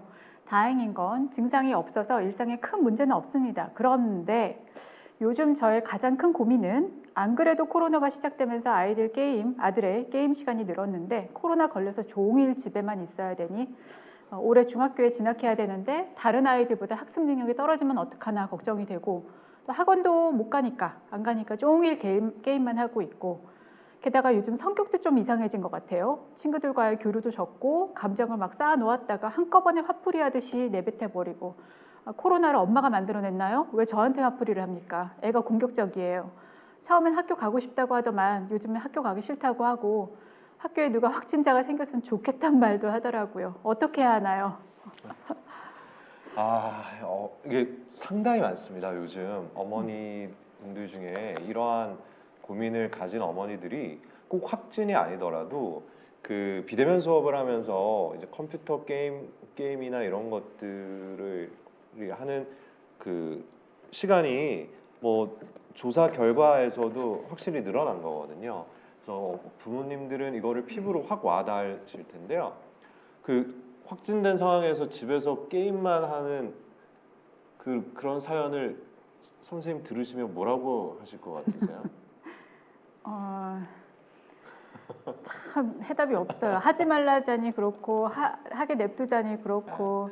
네, 저 같은 경우라면 이런 친구들은 보통 이제 원래 어머니와 게임 문제로 자주 갈등이 있었을 겁니다. 그래서 어머니가 어떻게든 뭐 시간을 정하시든지 이런 것들을 다 해보셨을 텐데요. 저라면 이 긴 시간 아니고 일주일 동안은 좀 안 그래도 본인 확진돼서 크게 증상은 없다고 하더라도 본인 스스로 또 뭐 고민되고 이러는 것들은 좀 있었을 것 같고요. 일주일 정도 게임 좀 많이 하는 거에 대해서는 좀 허락을 해 주시되 대신 끝나면 다시 이제 원래대로 돌아가자. 그거는 그렇게 이제 하는 것이 결국에는 부모 관계를 비롯해서 다시 나중에 격리가 끝난 다음에 게임 문제가 이제 다시 또 하다 보면 또 격리 기간 동안 많이 하다 보면 또 계속 이어서 하고 싶은 게 어떻게 보면 아이들의 자연스러운 마음 아니겠습니까? 그래서 그거는 확실히 매듭을 딱 짓되 대신 뭐 지금은 좀 허용을 해주는 거 어떨까 싶고요. 그 다음에 성격적인 변화나 이런 것들은 모르겠습니다. 지금 아마 중학교 들어가는 시점이기 때문에 사춘기나 이런 것과도 좀 관련이 있지 않을까 싶은데요. 그다음에 친구들 만나는 거 이런 것은 조금 더 시간을 가지고 지켜보시죠. 아마 초등학교 처음 들어갈 때처럼 중학교 처음 들어갈 때 좀 더 스트레스를 받고 적응에 어려움을 겪는 친구들이 일부 있습니다. 그래서 하지만 그 적응의 문제가 한 두세 달 정도 지나면 자연스럽게 해결되는 경우가 많기 때문에 지금 뭔가 걱정하시는 것보다는 3, 4월 조금 잠깐 지켜보시는 것을 권해드리고 싶습니다. 그 아들이 엄마한테 그렇게 화를 한꺼번에 이렇게 쌓아놨다가 이렇게 내뱉는다는 걸 보니 좀 아이들도 실은 이 설명하지 못하는 이런 위기 상황에서 굉장히 뭐 좌절스럽고 스트레스도 많이 받고 또 어린 아이들이다 보니까 스스로 자기 감정이라든가 이런 거를 자유롭게 표현하는 방법을 몰라서 그럴 수도 있을 것 같아요. 그래서 엄마가 조금 꼭 엄마뿐만 아니라 아버지도 같이 그런 아이들이 감정을 조금 더 솔직하게 털어놓을 수 있고 그런 소통 창구를 조금 더 자주 만들어 주시면 또 어떨까 하는 또 제 생각도 좀 추가해 봅니다. 네. 제가 요거 한 가지 더 말씀드리고 싶은 게 있는데요. 우리가 현장에 많이 현장에서 활동하시는 전문가분들은 다들 아시는 건데요. 실제로 그런 트라우마 상황, 재난 상황에 노출되어 있는 분들이 가장 많이 보이는 정서적인 반응은 우울이나 불안이 아니라 짜증, 화, 분노 뭐 이런 쪽입니다. 그래서 많은 분들이 오해하시는 게 이런 재난 상황에서 재난 직후에 우울감이나 불안감 이런 것이 나타날 것으로 생각을 하지만 실제적으로 훨씬 더 많이 우리가 상담하게 되는 것은 이런 짜증이나 이런 쪽이거든요. 그래서 이것은 어떻게 보면 굉장히 자연스럽고 정상적인 반응이라는 것을 좀 이해하시는 것도 필요합니다. 네. 자, 그러면 계속해서 다음 사연도 보겠습니다. 코로나가 완치된 이후에도 고통을 받고 있는 분들의 사연인데요. 어떤 고민인지 읽어보겠습니다. 네, 지난해 코로나에 걸렸습니다. 산소호흡기 치료를 받을 만큼 심각했는데 다행히 완치 판정 받았습니다. 축하드립니다. 그런데 요즘 들어 이상한 증상을 느낍니다. 아침에는 기분이 좋았다가도 오후에는 멍한 상태가 되기도 하고 두통도 심해졌습니다. 무기력한 사람처럼 몸에 기운이 쭉 빠진 그런 멍한 기분으로 하루를 보냅니다. 오징어처럼 흐물흐물거린다고 해야 할까요? 업무에 집중하기도 힘들고 문제는 오미크론의 확진세를 보면서 또 코로나에 걸리는 건 아닌가 매일 불안하고 눈을 뜨면 오늘 확진자 수를 꼭 확인합니다. 저는 정말 불필요한 외출은 가급적 피하고 있는데 그런데 다른 사람들은 왜 이렇게 돌아다니나요? 그렇지 않고서 이렇게 빨리 확산되나요? 너무 불안하고 답답합니다. 이분 같은 경우에는 산소호흡기 치료를 받으셨을 정도로 정말 증상이 심하셨다가 회복되신 분이신 것 같은데요. 이렇게 아까 제가 잠깐 말씀드렸던 설명이 되지 않는 증상들, 그러니까 의학적으로 설명되지 않는 증상들을 가지는 분들이 많습니다. 내과에 갔는데 뭐 특별한 이유가 보이지 않는다 하시는 분들이 있고요. 이렇게 좀 무기력하고 기운이 빠지는 그리고 집중력이 떨어지는 이런 부분들은 제가 강의 초반에 말씀드렸던 뇌 일부의 그런 기능이 저하되어서 나타나는 증상일 수도 있습니다. 그래서 저 같은 경우에 이런 증상이 있는 분들은 시간이 좀 지나면 보통 많이 해결이 되는데 그게 마냥 기다릴 수가 없죠. 다시 일도 해야 되고 하니까요. 그래서 이런 분들은 좀 더 빨리 정신건강의학과에 오셔서 필요한 검사도 좀 추가적으로 받으시고 치료도 하셨으면 좋겠습니다. 그러니까 예를 들면 저희 병원에 2달 동안 입원하셨다가 그분도 젊은 분인데 상당히 길게 좀 중환자실에 계셨던 분이시거든요. 제가 깜짝 놀랐습니다. 외래로 왔는데 너무 무기력하고 지금 이분과 비슷한 증상들을 앓고 계신 분이었습니다. 근데 검사했는데 뭐 특별한 뇌 MRI도 찍었었거든요. 혹시나 해서. 근데 특별한 증상이 특별한 이상 소견은 없었습니다. 다행히. 그래서 이제 거기에 맞는 치료제를 쓰면서 지금 많이 안정을 찾고 직장 생활을 하고 있는 분이 있습니다. 그래서 이런 분들은 꼭 이게 잘 정신과를 가야 된다라는 개념 자체가 잘 생기지 않거든요. 왜냐하면 나는 코로나에 걸렸고 내가 무슨 정신적인 이상이 아니라 무기력하고 기운 없고 집중력이 떨어지는 건데 이게 내가 정신과랑 무슨 상관이지? 이렇게 생각하실 수 있지만 분명히 좀 도움이 될 수 있다라는 점을 말씀드리고 싶습니다. 네, 참 상황이 워낙 뭐 신체적인 것뿐만 아니라 심리 정서적으로 워낙 복합적인 문제다 보니까 참 해결하는 방법도 좀 차근차근 밟아 나가야 될 것 같은데 백 교수님 이거 한 방에 해결할 수 있는 뭐 방법 없을까요? 노벨상 타실 수 있으실 것 같은데 좀 만들어 보세요. 네. 노벨상 기대합니다. 연구비를 좀 주시면. 연구비? 네, 저 듣고 계시죠? 보건복지부 선생님들. 네, 그러면 7번째 사연으로 넘어가겠습니다. 저희 부모님은 학원을 운영하십니다. 지역사회에서 제법 유명하고 오래된 곳이고 원생도 많았습니다. 그러다 저희 학원에서 집단 감염이 발생했습니다. 학원을 소독하고 당분간 폐쇄도 결정했네요. 그런데 그날 이후로 학부모님들께서 연락이 쏟아지기 시작했습니다. 이미 완납한 학원비 환불해달라는 전화부터 정신적 피해를 당했다며 돈을 요구하시는 분까지 참 힘드셨겠네요. 입에 담을 수도 없는 폭언으로 부모님을 괴롭히시더군요. 대응하시다가 지치신 부모님이 핸드폰을 꺼놓자 이번엔 맘카페 네이버 별점 테러가 시작되었습니다. 저희 때문에 아이들이 코로나에 걸렸고 이런 학원은 당장 문을 닫아야 한다고요. 그 일로 원생은 싹 빠졌습니다. 결국은 학원을 정리하기로 결정하셨습니다. 엄마는 아이들이 이렇게 된 건 학원의 책임이 또 있다고 자책을 하십니다. 소독도 열체크도 했는데 이런 상황이 오롯이 저희 부모님 책임인가요? 저희도 코로나로 자가격리도 하고 금전적인 피해도 입었는데 말이죠. 요즘 부모님은 무서워서 바깥 출입도 잘 못하십니다. 다 함께 힘든 상황에서 정말 사람이 제일 무섭습니다. 라고 하셨네요. 너무 안타까운 사연입니다. 이런 문제로 상담을 좀 요청하시는 분들이 제 기억에도 꽤 많이 있었습니다. 한 10분 이상, 10분 가까이 정도 된 것 같은데요. 이제 특히 학원이었고요. 두 번째는 음식점이었는데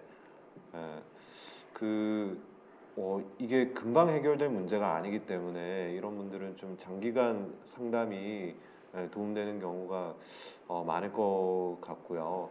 그 다음에 이게 좀 제가 언제냐에 따라서 굉장히 다릅니다.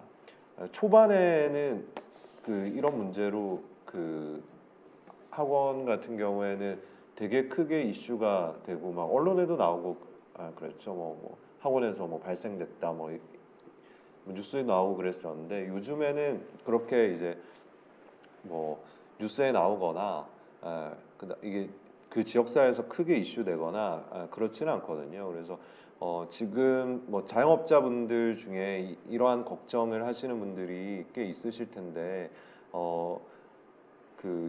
이제 지금 정부 지침이 바뀌었기 때문에 오미크론으로 인해서 정부 지침이 바뀌었기 때문에 이런 지역사회에서의 그런 낙인이나 이런 문제는 앞으로는 좀 벌어질 가능성이 좀 적지 않을까 이렇게 좀 생각을 하니 좀 지금 현재 자영업자분들은 이 부분에 대한 걱정은 일단 좀 미리 걱정하시지는 않으셨으면 좋겠다는 생각을 좀 드립니다. 네. 아마 초창기 때 많이 이런 사례들이 좀 발생을 한 것 같고요. 그때 또 굉장히 심리적으로 고통을 받으신 분들이 좀 많은 것 같아요. 뭐 이분 같은 경우는 학원 폐업도 결정하셨고 이래저래 경제적인 부분이라든가 뭐 일상생활까지 굉장히 다양한 부분에서 고통을 겪으셨고 또 사람이 제일 무섭다고 하니까 댓글에 올라오는 대로 입이 제일 무섭네요. 네, 참 공감하는 부분이 됩니다. 네, 안타까운 사연입니다. 자, 다음 사연은 코로나 확진 판정을 받으신 이후에 직장 내에서의 갈등을 겪고 계신 분의 사연입니다. 네, 읽어보도록 하겠습니다. 안녕하세요. 일반 직장을 다니고 있는 회사원입니다. 코로나가 터지기 전까지만 해도 회사에 불만 없었습니다. 모든 문제는 제가 코로나에 걸리면서 시작됐습니다. 확진 판정을 받고 회사에도 급히 이 사실을 알렸습니다. 나중에 들어보니 사무실 소독하고 며칠 문 닫았다고 하더군요. 2주간 치료가 끝나고 회사에 돌아갔더니 재택근무 중에 저에 대한 이상한 소문을 듣게 됐습니다. 방역수칙을 어기고 클럽에 갔다더라. 알고 보니 신천지 교인이더라 등 말도 안 되는 이야기로 저를 모함하더군요. 어쩐지 과장님의 태도가 평소와 다르다고 생각했는데 동료들까지도 저를 피한다고 생각되니 마음이 불편합니다. 다 사실이 아닌데 다들 저를 비난하고 욕하는데 회사에 다니는 그 상황이 너무 무섭습니다. 힘듭니다. 라고 하셨네요. 뭐 이분은 신체적인 고통 외에도 심리적 충격, 뭐 좌절까지도 경험하셨을 것 같아요. 이게 아마도 코로나 처음 시작됐을 때 또 어떤 확진자에 대한 비난, 기피, 뭐 낙인 이런 사회적 분위기 때문에 또 겪으신 어려운 상황이었던 것 같은데 이 사연 혹시 교수님께서 심리 상담하신 사연이라고 들었는데 맞죠? 제가 통화를 했고 우선 상담은 우리 전 회장님, 네, 지난주에 MC를 모신 현진희 선생님께 제가 의뢰드린 분으로 생각은 들어요. 이분은 조금 좀 심각했었는데요. 네, 실제로 이분 대구분이었고요. 대구분이었고 신천지하고는 크게 상관이 없었는데 하여튼 그래서 문제가 좀 컸었는데 실제로 초창기에는 이런 낙인들이 꽤 많았습니다. 그러니까 낙인이 어느 정도냐면 이게 국가트라우마센터에서요. 그러니까 현재 확진자분들한테도 문자를 돌려서 마음건강 평가를 안내해드리고요. 그 다음에 6개월에서 1년 뒤에 혹시 여전히 좀 정신건강에 문제가 있을 수 있기 때문에 평가 문자를 또다시 드립니다. 그러면 6개월에서 1년 뒤에 그 문자를 받고 하시는 분들이 있지 않겠습니까? 그 하시는 분들 중에 안 좋게 나오시는 분들은 이제 또 저희들 그 심층 상담에서 그 상담을 맡게 되는데 그 대구 그러니까 20년 3월이죠. 그때 대구에서 그 확진 받았던 분들은 본인이 마음 건강 평가를 하고 저희들이 연락을 드리면 받질 않습니다. 그러니까 전화도 거의 거부하실 정도로 그러니까 뭔가 뭐 그 사이에 1년이란 시간 동안 많은 일들이 그분들은 겪으신 게 있겠죠. 겪으신 게 있어서 그런지 전화도 안 받고 제가 그럼 문자를 드리거든요. 문자도 전혀 답도 안 하시고 그래서 분명히 이분들이 그 크게 고통을 뭐 아직까지도 받고 계시는데 어떻게 보면 그 도움을 요청을 할 만한 뭔가 그 준비가 안 된 이유가 있지 않을까 그렇게 좀 추측을 합니다. 그리고 요즘은 직장에서 워낙 그 확진이 많이 되고 있죠. 지금 제가 소속해 있는 병원에서도 이제 오미크론이 저희 병원 같은 경우에는 정말 첫 번째 코로나 확진자가 나오는데 한참 시간이 걸렸습니다. 정말 직원들이 엄청나게 방역을 신경을 많이 써서요. 잘 막아왔는데 오미크론은 뭐 이거는 뭐 어떻게 방법이 없죠. 그래서 지금 다른 병원들에서도 확진자들이 꽤 나오고 있을 텐데요. 그 뭐냐 확진자가 이제 저희 병원 같은 경우에는 확진자가 나오면 뭐 소속이나 이런 것, 그 소속이 이나 이런 것들이 공개가 되고 누군지는 모르지만, 그러니까 거기 뭐 병동에 갔던 분들 이렇게 검사 받아야 되니까 이런 것들을 좀 다 챙겼었는데 요즘에는 이제 그렇게 단체로 문자 오거나 그런 일들은 별로 없습니다. 확진자가 이제 많이 늘어나더라도. 그래서 아마도 다른 직장도 마찬가지일 텐데 확진자가 늘어나면서 실제로 직장 생활에서 낙인이 생기는 경우는 그렇게 많지 않은 것으로 보입니다. 이제 많은 분들이 그거를 그 직장 돌아가실 때 이제 고민을 해요. 고민을 하시고요. 그 다음에 급기야 어느 정도냐면 이제 상담 신청을 그 상담 의사가 있는지 물어보면 지금은 괜찮고 일단 직장에 내가 좀 다시 다녀보고 그때 안 좋으면 다시 연락을 드리겠다 하시는 분들이 상당히 많거든요. 그런데 이제 그런 분들 중에 실제로 연락을 주시는 분들은 많이 없습니다. 그래서 만약에 좀 고통이 크시다면 연락을 좀 주셨을 텐데 그만큼 크게 걱정할 문제가 아닌 분들이 대부분이시고요. 중요한 것은 그겁니다. 낙인이 설사 남아 있다고 하더라도 내가 원래대로 잘 직장 생활을 하게 되면 그런 소문이나 이런 그 낙인들은 금방 사라지게 됩니다. 근데 본인이 다시 직장 생활을 하는데 업무가 제대로 안 된다면 그러면 이제 다른 사람들도 뭐지? 좀 뭔가 이전과 좀 다르네, 이상하게 좀 느껴질 수도 있거든요. 그래서 만약에 직장 생활에서 이전과 업무하는 그 퍼포먼스가 좀 달라졌다라고 생각이 되시면 그분들은 좀 더 전문적인 평가와 상담을 받는 것을 추천드립니다. 혹시 본인이 알지 못하는 다른 문제들이 지금 같이 가지고 계실 수 있거든요. 그래서 만약에 그런 부분 이전과 다르게 뭔가 내가 직장 생활의 업무가 좀 떨어진다. 그러면 좀 상담을 좀 받도록 좀 권유를 해드리겠습니다. 네, 슬픔은 나누면 반이 된다 그러는데 이 어려운 시기를 함께 헤쳐나가면 좋을 텐데 참 안타까운 사연이기도 하고 또 직장 문화가 많이 변해야 된다는 생각을 하게 됩니다. 자, 이제 시간이 별로 없어요, 저희가. 벌써 이렇게 시간이 됐네요. 네, 다음 사연 읽어보도록 하겠습니다. 저는 면역계 기저질환 병명을 가지고 있습니다. 병을 앓은 지 오래됐고 요즘엔 정상 생활을 하지만 최근에는 식당도 카페도 출입 금지에 기저질환 때문에 두려워서 백신 못 맞는 입장인데 백신을 맞지 않아서 뭔가 국가적인 왕따가 된 것 같습니다. 네.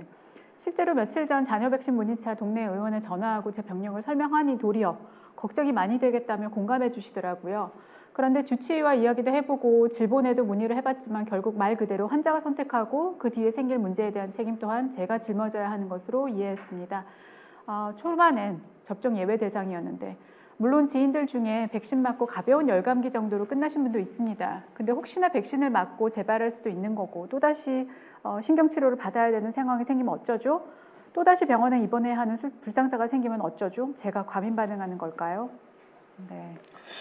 네. 이거는 뭐 과민 반응이라기보다는 지극히 그 자연스럽고 정상적인 반응이라고 생각이 되는데요. 이것은 뭐 심리적인 문제, 뭐 정신 건강의 문제로 뭐 상담이 필요한 것보다는 좀 더 이 부분을 확실하게 얘기할 수 있는 전문가와 좀 전문가의 뭐 자문, 뭐 상담 이런 것들이 필요할 것 같습니다. 그래서 만약에 여기 그 나는 의사다 코안심 TV에서 그 뭐 감염내과 의사분이라든지 이런 면역력과 관련된 그런 전문가분들이 출연을 하시게 되면 뭐 이거는 굉장히 그 소수의 문제라고 생각하지 않거든요. 많은 분들이 이런 걱정을 가지고 계실 거라고 생각 들기 때문에 이런 부분을 한번 좀 다뤄주실 필요가 있지 않을까 싶습니다. 네. 네. 실제로 지금 2월 13일 기준으로 봤을 때 현재까지 1차 접종 완료자가 전체 인구의 87.2%고요. 그리고 2차 접종 완료자는 86.2%입니다. 그러니까 아직 지금 뭐 요즘 확산세 4차 접종까지 얘기되고는 있지만 아직도 백신을 맞아야 할지 말아야 할지 고민하는 분들이 거의 뭐 13%에 육박하는 수준이라고 보시면 될 것 같아요. 그래서 이게 남의 일도 아닌 것 같고 실은 다 같이 공유할 수 있는 그런 갈팡질팡한 그런 사연인 것 같습니다. 네, 그러면 이제 마지막 사연으로 넘어가도록 하겠습니다. 저희 타임 아주 좋은데요, 교수님. 자, 마지막 사연입니다. 몇 달 전 코로나로 아빠를 보내드렸습니다. 네, 안타깝습니다. 병원에 이송되고 일주일 만에 돌아가셨습니다. 너무 갑작스러운 일이었고 저 역시 그땐 치료를 받고 있는 중이라 경황이 없었습니다. 소식을 듣고 몇 날 며칠을 울었는지 모르겠습니다. 그리고 치료를 마치고 집에 오니 아버지 대신 영정사진이 있더군요. 거짓말 같았던 아버지의 죽음이 현실로 다가왔습니다. 저 때문에 아버지가 돌아가셨다는 생각이 저를 미쳐버리게 만들고 있습니다. 제가 코로나에 걸리지만 않았다면, 아버지께 옮기지만 않았다면 제가 아빠를 죽인 게 아닌가, 모든 게 내 탓이라는 생각도 듭니다. 아빠를 보내드린 지 몇 달이 지났지만 죄책감 때문에 매일 너무너무 힘듭니다. 차라리 나를 데리고 가지 왜 아빠를 데려가셨나 하나님이 믿고 원망스럽습니다. 라고 하셨습니다. 정말 안타까운 사연입니다. 네, 제 주위에도 실은 이런 사연이 있는데요. 지인의 부모님이 동시에 코로나에 걸리셨는데 치료를 받으시다가 한 분이 돌아가셨는데 아버님이 돌아가셨어요. 그런 이유로 제 지인이 연락을 다 끊어버렸어요. 주위 사람들이랑. 네, 대인기피증이라고 하긴 좀 그렇지만 어쨌건 아직까지 본인의 어떤 심리적인 고통을 어떻게 공유한다든가 뭐 남이 물어보는 것도 싫을 거고 그래서 실은 저는 기다리고 있습니다. 네, 비슷한 상황인 것 같아요. 네, 교수님, 아버지 죽음이 본인의 잘못이라고 생각하는 이분께 어떤 위로가 필요할까요? 그리고 이 유가족들을 위해서는 어떤 심리정서적인 지원을 할 수 있을까요? 네, 이게 정말 뭐 어떻게 보면 코로나로 생길 수 있는 가장 큰 비극이죠. 네, 이것보다 더 큰 비극이 뭐 있을까 싶습니다. 네, 이게 저는 코로나 유족분들의 고통은 자살 유족분들과 거의 비슷하다고 생각을 하고 있거든요. 그래서 이게 다른 질환과는 다른 질환으로 가족을 잃은 분들이랑은 명백히 다른 부분들이 있습니다. 특히 이 죄책감이라고 하는 부분은 이게 쉽게 해결하기가 어려운 부분이 분명히 있습니다.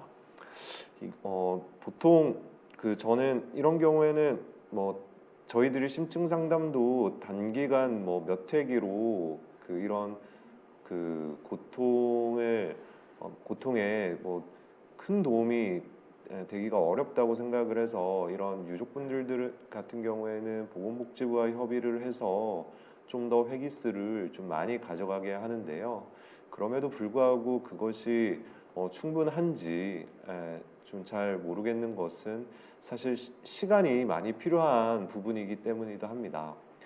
예를 들면 자살 그 유가족분들을 이제 심리부검하는 게 있습니다. 심리부검을도 하고 그다음에 자살 유가족분들 그 상담 서비스를 그 지원하는 그런 지자체마다 보통 그런 그 자살 예방 센터라는 곳이 있어서 거기서 유가족분들 지원도 해드리는데요.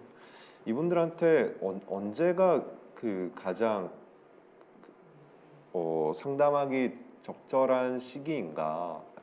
좀 시간이 지난 이후가 좀 그 직후에는 상담을 하기가 정말 어려운 부분이 좀 있습니다. 조금 그 상담이 좀 효과가 좀 있으려면 조금 좀 시간이 좀 필요하고 좀 오래 걸릴 수 있다라는 것을 좀 알고 계시는 것이 필요할 것 같고요. 그다음에 이 죄책감이라고 하는 문제는 사실 좀 본인 혼자서 감당하기가 너무 어려운 문제이기 때문에 가족들의 이야기를 좀 들어봐야 될 것이고요. 그리고 이게 그 본인이 원해서 걸리고 싶은 분들은 없죠. 본인이 알고 있는 상태에서 가족들한테 옮긴 사람도 없을 거고요. 이게 그렇다고 코로나한테 이게 제일 괴로운 것은 코로나 바이러스에게 죄를 묻기가 어렵기 때문이거든요. 그래서 이게 그렇다 보니까 결국에는 그러니까 그 죄를 물을 수가 없기 때문에 그것을 본인이 그 짊어진 건데 그 상담을 통해서 이런 그 보통 책임파이라고 보통 얘기를 많이 하는데요. 이런 그러니까 이게 사실 책임이 있는 문제이냐도 한번 생각해 봐야 되겠지만 이 책임 파일 중에 보통 대부분은 그 가족분들이 거의 80%에서 100% 다 내 책임이라고 생각을 하시거든요. 근데 그 책임 파일을 조금 더 현실적으로 구성을 하다 보면 그 비율이 점점 많이 줄어드는 것이 줄어들게 되고요. 이게 굉장히 다양한 그 원인들이 같이 결부된 문제라는 것에 대해서 조금 더 마음이 여유를 보이게 되는 순간들이 있을 거니까요. 이 죄책감이 제일 중요한 것은 계속 가지 않는다. 분명히 좀 도움이 될 부분들이 있을 거다. 이렇게 생각을 좀 합니다. 그래서 좀 더 시간을 가지고 전문가를 좀 만나보실 것을 추천드리고 싶습니다. 그 사연을 주신 자녀분이 심리적인 충격이 굉장히 클 것 같습니다. 네, 집에서 키우는 강아지가 가도 굉장히 충격적이고 오래 가는데 하필이면 이렇게 코로나 상황이랑 맞물려가지고 이러다 보니까 죄책감은 물론이고 굉장히 힘드실 것 같습니다. 시간이 방금 백명재 교수님 말씀하신 대로 시간도 많이 필요할 것 같고요. 네, 좀 위로의 말씀을 드립니다. 자, 그러면 이제 거의 끝나가는데요, 교수님. 끝으로 재택 치료자분들의 마음 건강을 위해서 어떻게 생활하면 좋을지, 또 어떤 마음을 가지고 생활하면 또 이 시간을 또 현명하게 잘 극복할 수 있을지 말씀 부탁드립니다. 이게 사실 제가 좀 드리고 싶은 말씀은 앞에서 좀 드렸지만 한마디로 좀 몇 가지 한마디 좀 말씀드리면 일단 첫 번째는 본인 호흡기 증상과 열감에 대해서 좀 신경을 쓰셔야 됩니다. 생각보다 이거 신경 별로 안 쓰시는 분들이 있거든요. 그래서 이게 제일 중요한 것은 저는 제가 정신건강의학과 의사지만 마음의 문제보다 더 중요한 것은 신체적인 문제라고 생각합니다. 신체적인 문제를 먼저 챙기십시오. 그리고 신체적인 문제는 저는 그렇게 생각하는데 마음의 문제는 좀 더 나중에 치료하더라도 후유증이 크지 않게 갈 수 있습니다. 대신 신체적인 문제는 후유증이 남을 수 있지 않습니까? 그래서 내 몸을 우선적으로 신경 쓰시는 것을 추천드리고요. 두 번째는 끝나고 나서도 뭔가 내가 이해가 되지 않는 증상들이 있을 때는 그것을 그러려니 하고 치부하지 마시고요. 좀 더 적극적으로 전문가를 찾아가서 도움을 요청하시는 것이 좋겠다고 생각합니다. 네, 이상으로 말씀드리겠습니다. 네, 감사합니다. 제가 실시간으로 여기 시청자분들께서 올려주신 그 마지막 사연에 대해서 안타까워하시는 분들이 많으신데요. 네, 놓치지 않고 좀 공유를 해보도록 하겠습니다. 뽀구리님이 그런 생각하지 마세요라고 하셨고 아마 그 자책하는 부분을 공감을 하신 것 같아요. 푸푸리님은 정말 너무 안타깝다라고 하셨고, 네, 초코파이님이 마음 아프네요. 네, 싱어게인님이 정말 비극입니다라고 하시고. 안타까운 사연이라고 또 봄봄님이 말씀하셨고 빅토리님이 충분히 이해가 갑니다. 안타깝네요. 고인의 명복을 빕니다. 라고 하셨습니다. 그리니님이 슬프네요. 쓰니님 자기 탓이 아니라고 자기 탓이라고 생각하지 마세요. 라고 하셨고요. 또래오래님은 정말 자기 탓이라고 생각 마세요. 너무 마음 아픕니다. 네, 이영현님 사연자님 위로드립니다. 검은콩두유님 사연자님 탓이 아니라고요. 코로나가 걸리고 싶어서 걸린 것도 아니고. 네, 빅토리님 많은 시간이 지나도 치유되기 힘들 것 같네요 라고 많은 댓글 주셨습니다. 네, 감사합니다. 이렇게 실시간으로 많이 공감해 주시고 또 이렇게 표현을 해주시면 정말 좋겠습니다. 다시 한번 저희 아까 중요한 전화번호 있었죠? 네, 안내 다시 한번 드리겠습니다. 1577-0199 실제로 이 번호를 만들 때요 1살부터 99세까지라는 생각을 하고 만든 번호라고 해요. 네, 외우기 쉬우시죠? 1577-0199입니다. 그리고 전 국민 누구나 전화로 상담받을 수 있는 심리상담 핫라인 방금 말씀드렸던 1577-0199 이 번호 24시간 운영 중입니다. 네, 지금 이 상황에서도 마음이 괴로우신 분들 메모해 두시고 꼭 더 마음의 병을 키우지 마시고 꼭 활용하셨으면 합니다. 네, 재택치료 상담센터는 강남권은 선암병원에서 진행하고 있고요. 연락처는 02-6300-9080, 02-6300-9080입니다. 강북권에서는 동부병원 02-970-9147, 02-920-9147번입니다. 두 번호 24시간 운영되고 있으니까 신체적인 이상 증상이 생길 경우 이쪽으로 연락해 주시면 도움 받으실 수 있겠습니다. 네. 그리고